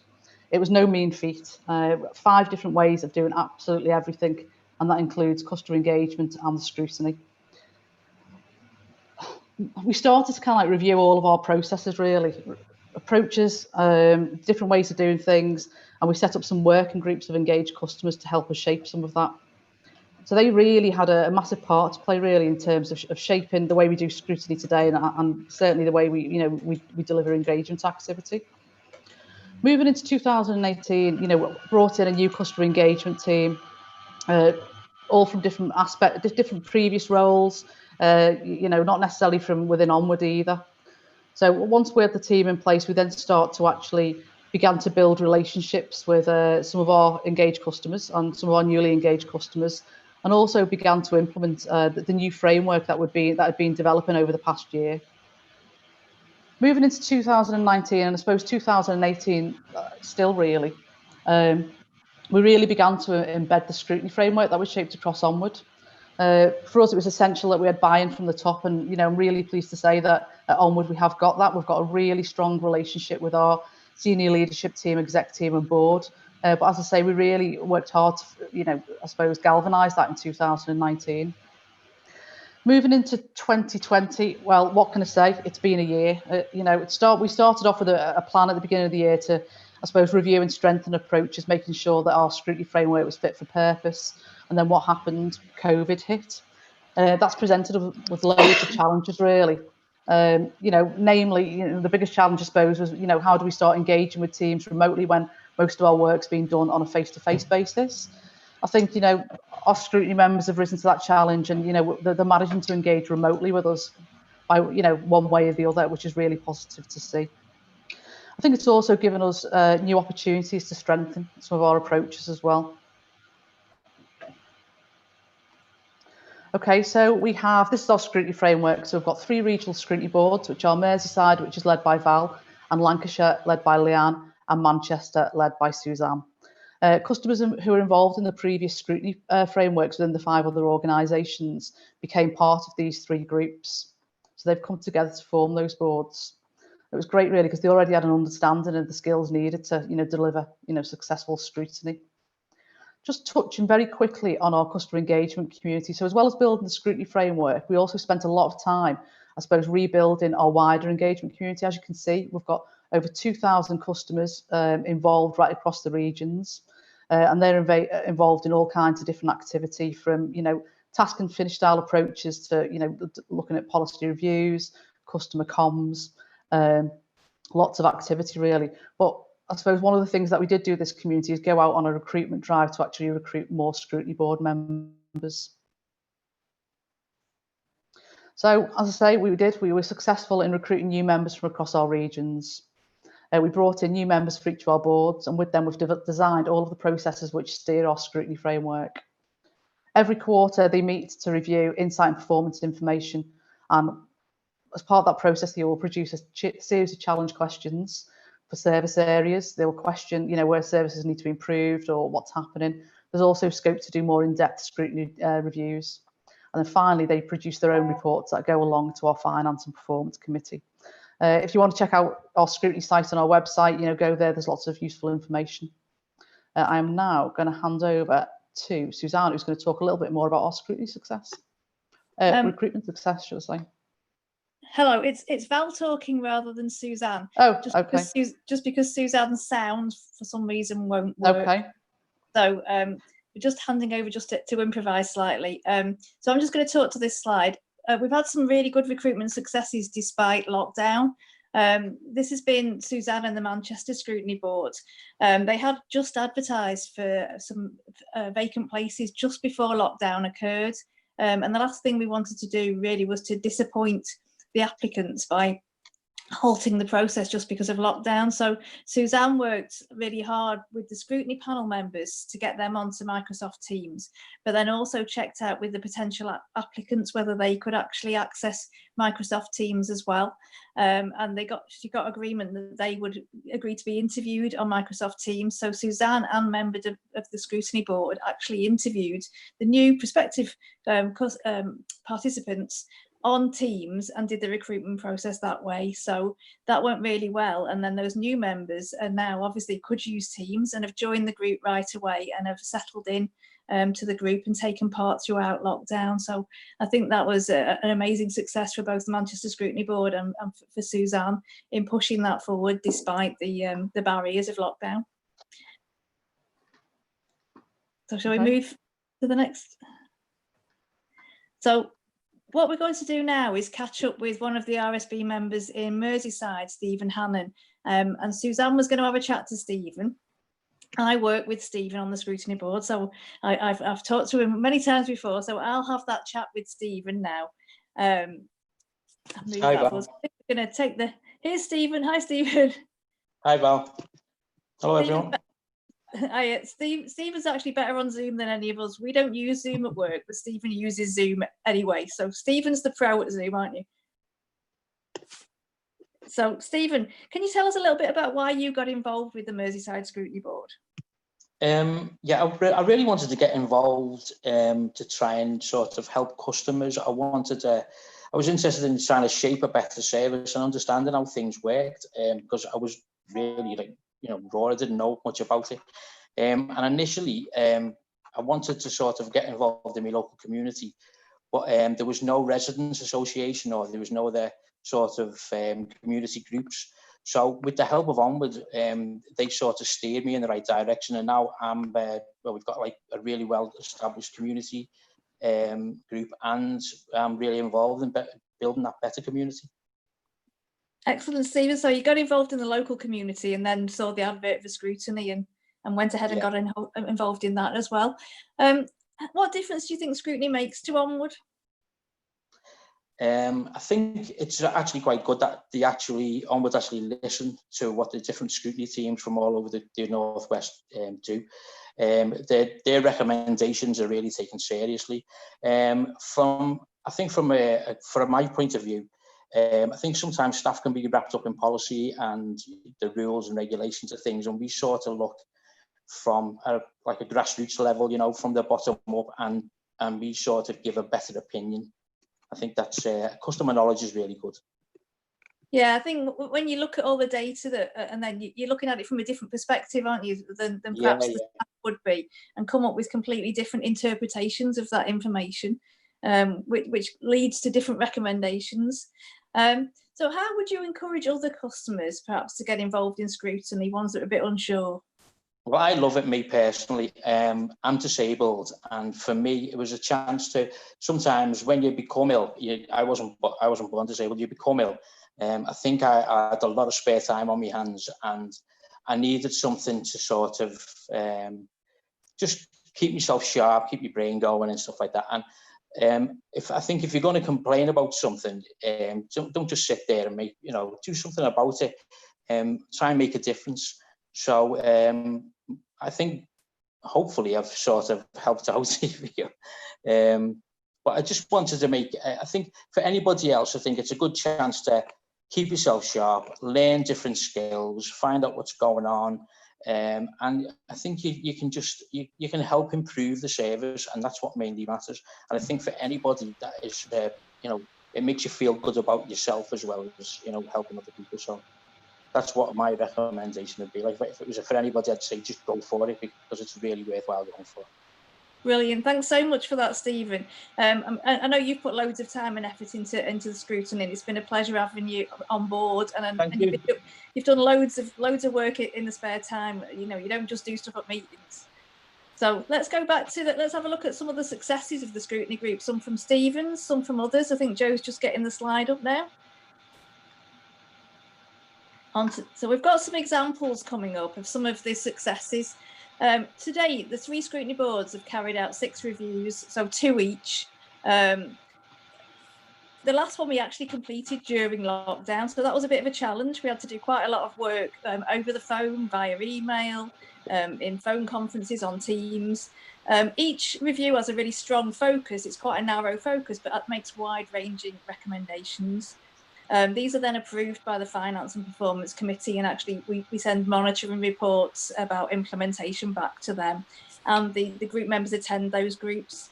The few examples you can see here are from the various scrutiny reviews we've carried out. So to pull out a few, for example, in Lancashire, they co-designed the Environmental Services Handbook after making a recommendation about the information that should be shared with customers. In Manchester, they influenced the approach to neighbourhoods. We'd got a completely new structure in Onward, and really on the ground, customers weren't sure what it meant by having a neighbourhood specialist and how they contacted them or how they worked with them. So they made some great recommendations around that. And then the changes to the information we provided in capital projects was looked at by the Merseyside review, and they are currently being implemented. So looking at handbooks for kitchen and bathroom replacements, how we phrase the letters that go out, how customers can engage with those processes. So lots of different recommendations, very wide ranging, and right across our 35 or 36,000 properties across Onward. Obviously, we face some challenges in the current circumstance because we have got a very wide geographical spread, and we're very new in terms of our scrutiny structures. So what's happened during lockdown is basically we locked down like others on repairs, and we know that customers on all the RSBs were very keen on looking at repairs before lockdown. So we decided to try and involve the customers in monitoring the rollout post lockdown. So some of the things we're doing now is having online and phone conference meetings, working together with the 3 RSBs and our property services team to look at how they can closely monitor and influence the rollout after lockdown and also the improvement of that service. So it'll be a whole new approach during lockdown, and it'll be more working together in real time because things are changing so very fast. And we're looking forward to that and looking forward to the participation in that. And that is being developed as we speak, just like some others have said today. Really, it's being developed on the hoof. We've had no time to plan for it. We don't know how it's going to work out, but we're very positive about the way that the staff and the residents are embracing change and moving forward together. We're also providing training and support for residents, particularly in using Teams and getting involved in conference calls, the whole team. Leanne, Sam, Suzanne, Joe, we've all been involved in that, and customers have really been embracing that. And we'll roll out more training, particularly in September. We're going to give access to our academy system. Joe has set up with our exec team that they give monthly briefings to the RSBs, the resident scrutiny boards. We've had the first one with Bronwyn Rapley, our chief executive, and Andrew Kidds. And we'll have other members of the exec team giving real detailed updates to the scrutiny boards about what's changing as we roll out from lockdown and how the service is being redesigned in consultation with our customers. There have been a lot of surveys going on through the COVID period to make sure that we're really focusing on the type of service that our customers want us to deliver in this changing circumstance. Don't know whether any members of the team or Stephen have got anything else they want to chip in about where we are and where we're going before we end the presentation. Joe? Anyone there? Val? You're there, Stephen. Anything you want to add about what's happening now?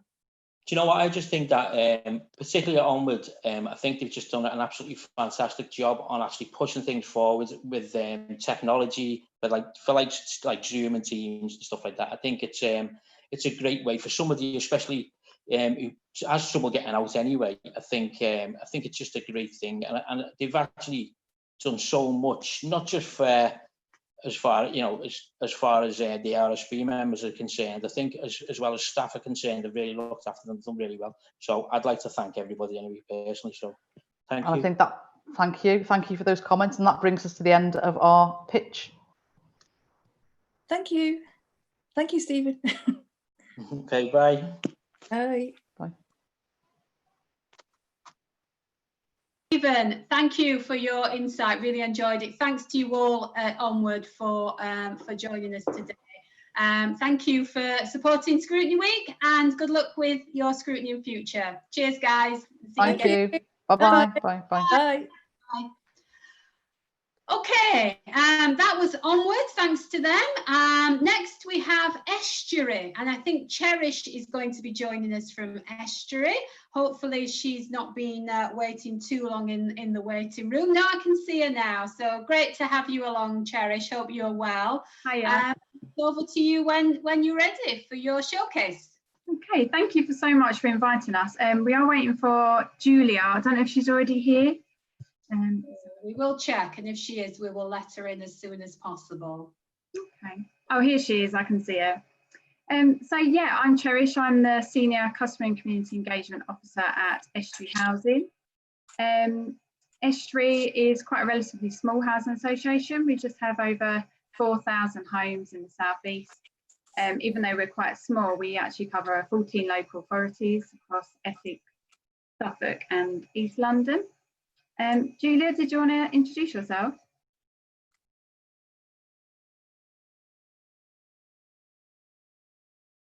Hiya. Oh, just got your outfit, Julia. Yeah, sorry. Nice to see you. Sorry, I'm a bit red. I've been to 2 skate parks this morning already and run into this. But yeah, so regarding what we're going to talk about today, I was just going to introduce you to sort of how we came to be running the boot camps at all. And as I sort of mentioned before, in 2018, we had like a refresh meeting. That was basically because we're having some issues sort of recruiting people for Scrutiny. And we're having some troubles with generating enough interest. And also we noted there were some other barriers with it, which I guess when you look at it are really unfair. One being the barrier that we were running a lot of things straight from Southend. And actually our tenants are from a much wider area than that. Also, we believe that people were kind of getting put off of the training that Scrutiny requires, and perhaps we're not really coming forward because of that. So we had a meeting, a refresh meeting, to look at a different way of running Scrutiny. And we came out with the boot camp as being the best way forward. During the time that we've been running it, we have learned a lot. And some of that we can share with you today. Yeah, so that's where we are really. And obviously we're going to share our 2 projects, one about GEMS, which is grounds and estate maintenance. That's one project we ran. And the other is the complaint service. And we'll take you through those. And then to follow up, we'll have a look at where we really want to go in the future. Yeah, so following on from that, I just want to tell you a little background around Scrutiny. So I've been at Estuary for about 10 years, and we've been doing Scrutiny for about 9. So we started off, it was the turnaround team. So it was that for a couple of years, and that was just a few residents getting together. And then it was a formal Scrutiny panel from about 2013. And there was such a great panel, really strong. There was always around 5 or 6 residents. But like Julia said, it's very Southend based. And one of the things that the residents kept saying was, you know, we've got this KPI that says try and hear from as many residents as possible. But as we're sitting here sat in Southend, I really don't feel like I'm really doing that. So we had to be a bit more creative. So that's where we sort of started to do our research. I can't remember the other housing association that we found, but they did boot camps. And for the first time, it made me stop and think. And I thought, I don't need to do it in, you know, it doesn't have to be meetings. It doesn't have to be a small panel. You can be as creative as you like. And that's when we were like, wow, we've got all this power. We can do whatever we want. And that was really, really fun process. It was difficult because, you know, no one likes change. But, you know, we have such a strong resident committee called the FER, and they supported us. And a really important aspect of the change was that we actually merged Scrutiny with our main resident committee, the FER, because we did find that it was crossing over so much anyway. I mean, the FER would, you know, inundate them with information and survey results and star survey consultation results. And so they knew everything. and they're the ones talking to residents at community days on Facebook, and they were feeding that to the scrutiny group. So that's when we thought, why don't we just get everyone together, use those skills. We've already got really passionate residents, and have scrutiny leads. So Julia is our lead scrutineer, and our FER General Officer is the deputy scrutineer. So it sounds small, but they lead it with us. And it just means that they make sure that we invite all of our residents to our boot camps. So we're going to talk about the GEMS one, the cleaning and grounds maintenance, in a second, but I just want to talk about from the staff side, and then Julia's going to talk about sort of the tenant perspective of that. So obviously this was our pilot one. We're quite a small team, it's just me and one other officer. So we were like, how do we get residents to come to this new thing that we're going to try? So we just marketed it. We went out to everyone. We went on social media, Facebook, Twitter, the website. We spoke about our community days. We managed to get around 20 people around the table. I think we're quite lucky because cleaning and gardening is quite a big issue with lots of residents, and it was a long time coming, to be honest. So we had quite a lot of interest. So we're very, very lucky. And you know, the set out of the day, just to trial it really, was for the manager, who's fantastic. She looked at all the feedback that we'd already gathered from residents to prepare for the boot camp. So we don't just do it blind, we actually consult with residents and ask, what do they want us to talk about? So this manager, Caroline, she did a really great presentation, gave them the knowledge of the service, and then we did Q&A, we did group work, because it's quite a big service, so we had to split it up in group work as well, so that worked well. But Julie is our creative, so I want to go over to her because she really looked at different ways to do it very visual with pen and paper and all that kind of stuff. So over to you, Julia. Yeah, hi. Yeah, for me, from the tenant's perspective, sort of running something like that in the first time, for the first time with you guys, I could really see the useful potential for having a lot of the conversations about the grounds and estate maintenance all going on in one room in the same day. And obviously that was very intense, and because it was our first run at a boot camp, it felt quite it felt quite tense in one way from lots of angles as we were getting used to it. But as Caroline was talking, I did put everything into kind of visual mind maps so that we could then identify key areas that were potentially going to come up as issues for us. I can I'll give a very small example because I know we don't have masses of time. But as I did a mind map anyway. I'm always doing stuff like this. But I don't know if you can see, but we discussed about bins, and actually for quite a lot of tenants, actually reaching the bin was an issue. And that was something that we identified, just something that could really impact on people every day. The fact that they might actually not even be able to access opening the bin to put the rubbish in might be something that's actually causing one particular issue for GEMS.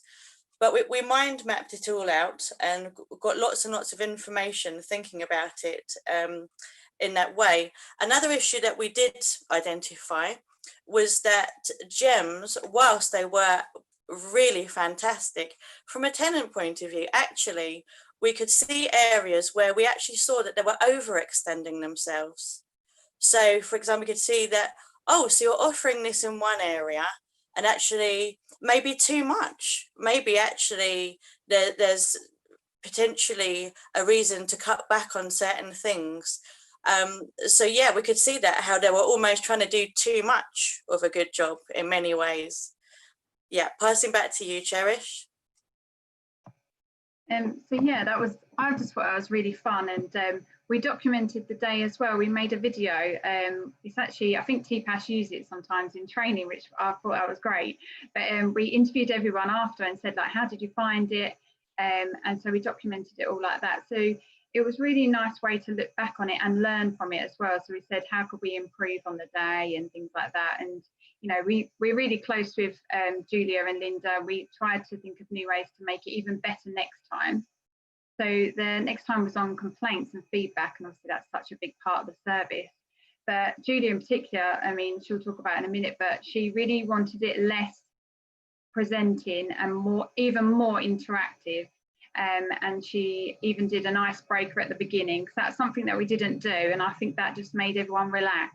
We did it in a bigger room, we did it slightly early in the day, and we really broke it up with lunch, and it was just more of an informal day. So I feel like as long as you're using your feedback, you can get better and better. But Julia was really good in that way and did more visual maps. Even our report, it isn't all typed up. It's a lot of it is pictures. So and I think that's really accessible for all residents as well. So you don't have to read it and sit there. And I think this morning someone said, don't be too precious about your report. And I think that's what we realised with this report. Just how we had visual mind maps. We even put them on our website as well. So people that couldn't attend could actually see what we were talking about, and part of the day as well was so great. It's just really nice to have a mixture of staff and residents together. I mean, for me, I love that. And we really mixed them up intentionally. The board didn't like that. But I put senior staff managers, you know, FER members with just residents we've never met before. There's a real big mixture. They all had whiteboards, post-it notes. They could walk around the room anytime and put an idea on the wall. So I really loved it. So I actually think we've kind of cracked it there. And I hope that we can do that for the next one. But Julie, did you want to talk about the tenant perspective of the complaint? Yeah, no, I definitely think it was much better on the second boot camp, how we mixed people up, definitely. And with the icebreaker, we did, which I saw on this guy who talks about what you call wicked problems, you know, very complicated problems. And he was talking about asking people, how do you make toast? And so we did that as the icebreaker. And it was very useful because it sort of revealed different people's ways of thinking straight from the offset, which kind of illustrated, without it being threatening, that's how we all kind of function. We all function in that way in these very different ways. And actually, that's useful in one way in terms of giving a perspective, but also we need to step back from that also sometimes. The customer journey mapping was great, wasn't it? Because that showed extremely visually the points that we needed to concentrate on coming away from the day and putting the report together. That was really useful as well. I did a couple of illustrations for that report. One was just, it was called something like Complaints Pinball. Unfortunately, I haven't got the illustration because it's locked away somewhere because of the circumstances. But that illustrated how with complaints, there's lots of issues coming up. The main ones we found were to do with staff training being quite ad hoc, to do with sometimes complaint letters being fantastic and well detailed, and other times them stating, you know, dear Ramsbottom or something without putting the Mr. or Mrs. or whoever they are. And without that detail, that really matters when you're already a bit fed up. Yes, so we again went on to do that. And as Cherish said, I think going forwards into the future, we will continue to use these sorts of ways to unlock the information, to make it accessible to everybody. Okay, guys, I think we're just about out of time, but again, really interesting insight and fascinating to hear about how you've developed the boot camp arrangements and all the stuff that's come from that and your plans for the future as well. So I just want to say big thank you for sharing that with us. And if you've got any documents or anything you want to share with us, please send them over. We'd love to get them in our resource hub on the website. So thank you, Cherish. Thank you, Julia. You've been absolutely fantastic. Thanks for supporting Scrutiny Week. Look after yourselves and hopefully we'll see you again soon. Cheers, guys. See you soon. Thank you. Bye. Bye.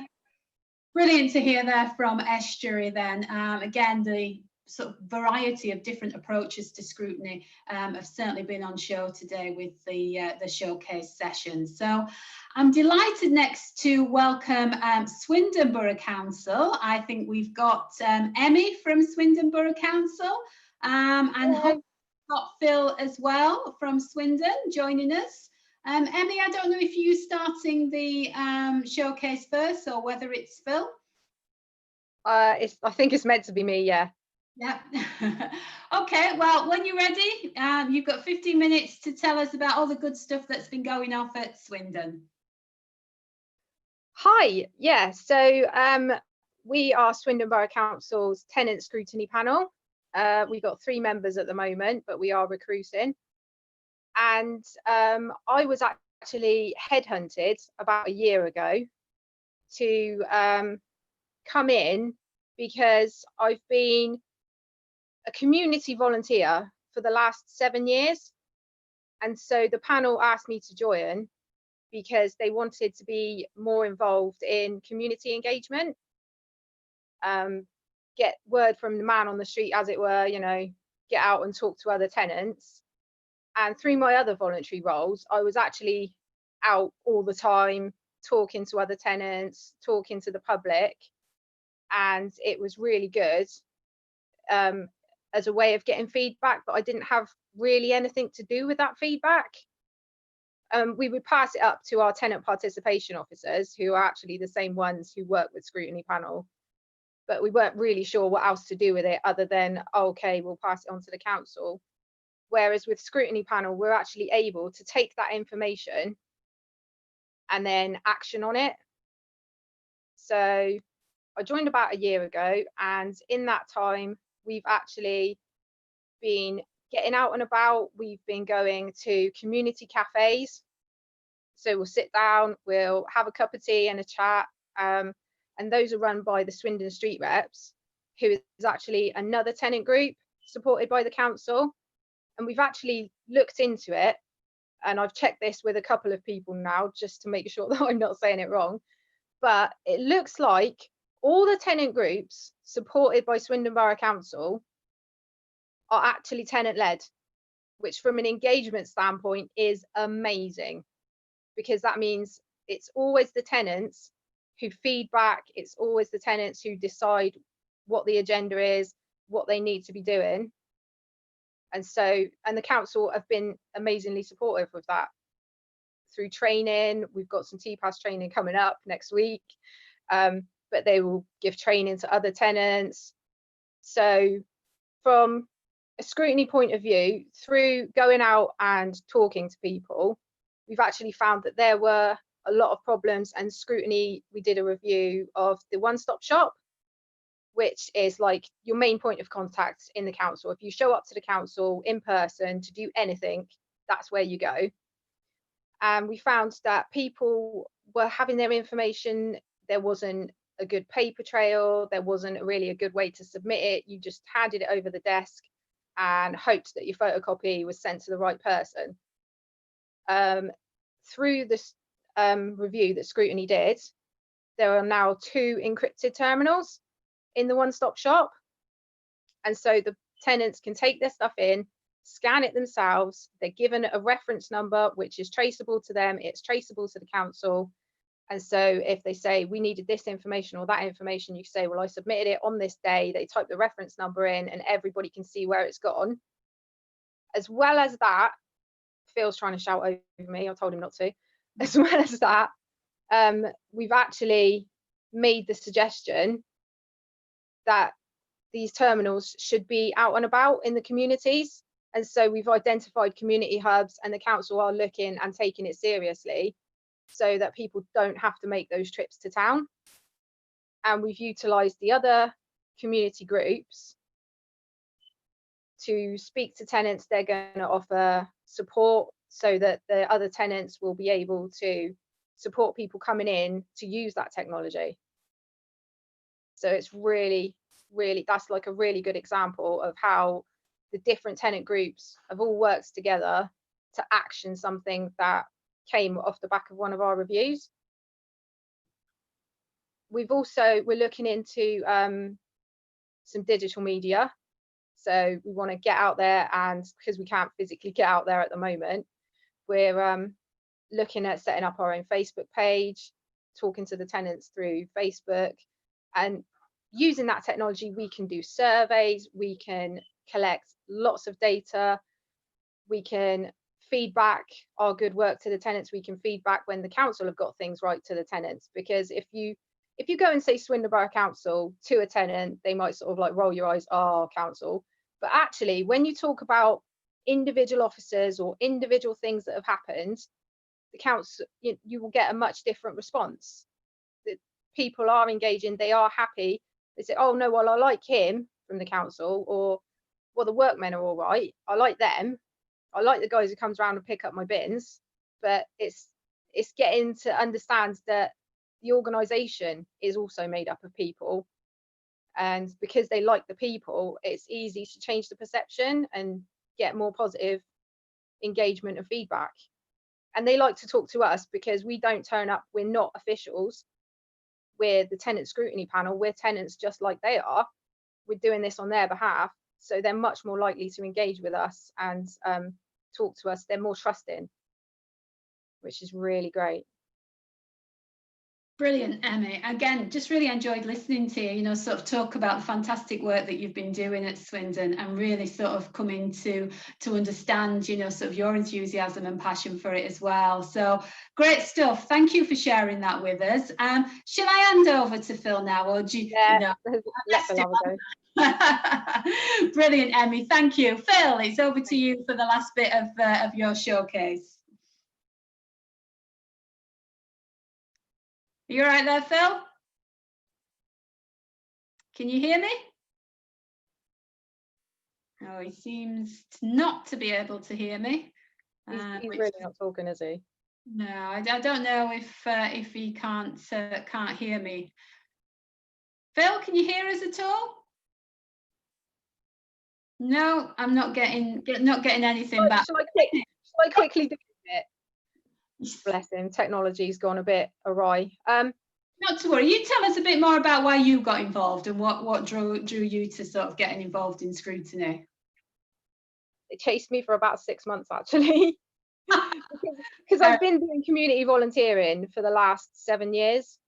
So I've, really been active with a lot of groups, as well as housing. I've been active with all sorts of different voluntary groups. So they really wanted to grab me and use my skills. But I know Phil really wanted to talk about, because we did a massive scrutiny. It was a huge piece of work. It was 18 months worth of work.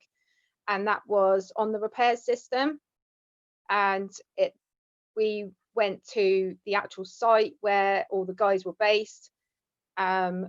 Spent 6 months going back and forth on site. We trailed workers, we got workers' opinions, we got tenants' opinions. We managed to do all these sort of gather so much information and actually feed that back.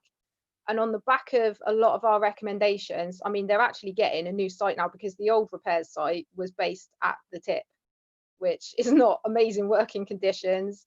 But a lot of our recommendations have actually been put forward, and when they get the new site, they're going forward with a lot of our different things. And so sometimes we get a nice little scrutiny and we just crack it out in about a month, get the information, it's all easy. But sometimes, when it's something like repairs and it affects everybody and it's really huge, we really do go that extra mile, and this was sort of weekly visits to the site. This was trailing workers, this was speaking to management, this was going back and forward and agreeing the recommendations. So, I mean, that was, we will put the work in if we have to. We won't leave it. We don't want an easy life. No, and I think that's the thing with scrutiny. It's obviously quite intense, isn't it? And it does take a lot of work, and it can take up a lot of your time. So the fact that you've volunteered to get involved in the way you have, it really just shows how committed you are to it. And also the fact that the council take notice of it, and it makes a difference as well. So I think it's great to see that. I'm just looking at the chat function, Emmy. Unfortunately, Phil has messaged back saying he can't hear a word that we're saying. So we're going to be able to bring him in at this point, unless he wants to put anything in the chat, which is a shame, because I know he's spoken before. I mean, he did get on yesterday. I couldn't get on yesterday. He did. I thought it might have been a plot from the council, because they're outside mowing the grass very loudly. Maybe that's it. Maybe there's a conspiracy theory going on. I know he's trying. It's not. They're very supportive. They were actually watching us yesterday. I think he's tried to join audio. Phil, can you hear us now? No, he's just smiling. No, it's not going to happen. Not going to happen, is it? But you're right, we did hear from Phil yesterday, because I know Swindon have contributed to the excellent report that Dr. Dave McKenna's put together on council tenant scrutiny, and I know Phil was interviewed for that, so we have got did.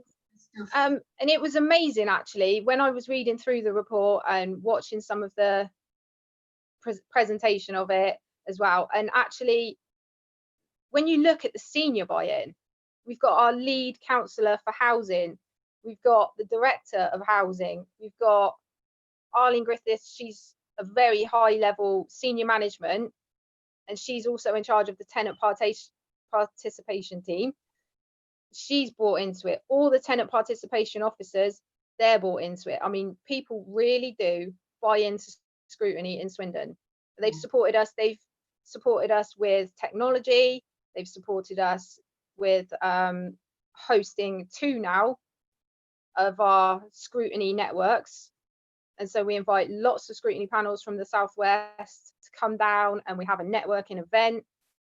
So it really is. You can't fault them on the buy-in. They are invested in us, and they're invested in wider tenant participation, which is also amazing. Yeah, because you mentioned those other groups as well. So it's really fantastic to hear that, you know, Swindon Council supporting not just Scrutiny, but engagement with tenants across the board. So thank you, Emmy. We are just about up for time. So I'm really sorry we've not managed to bring Phil in. I'm not sure why. It seems he's not connected to audio. So there's something, I think, not right his end. I'm also the Scrutiny IT manager, so I will go and fix his stuff later. But you've done a fantastic job. You know, you've really explained everything perfectly. You've really given us insight into all the good stuff that's happening at Swindon. So I want to say a big thank you to yourself, and also thanks to Phil as well for coming in today and for the contributions he's been making during the week. So thank you to you, and thank you for inviting us. It's been an amazing week. Not a problem. It's been a pleasure. Thanks then, Emmy. Thanks, Phil. Look after yourselves, and hopefully see you again soon. Brilliant. Bye. Bye. Bye-bye.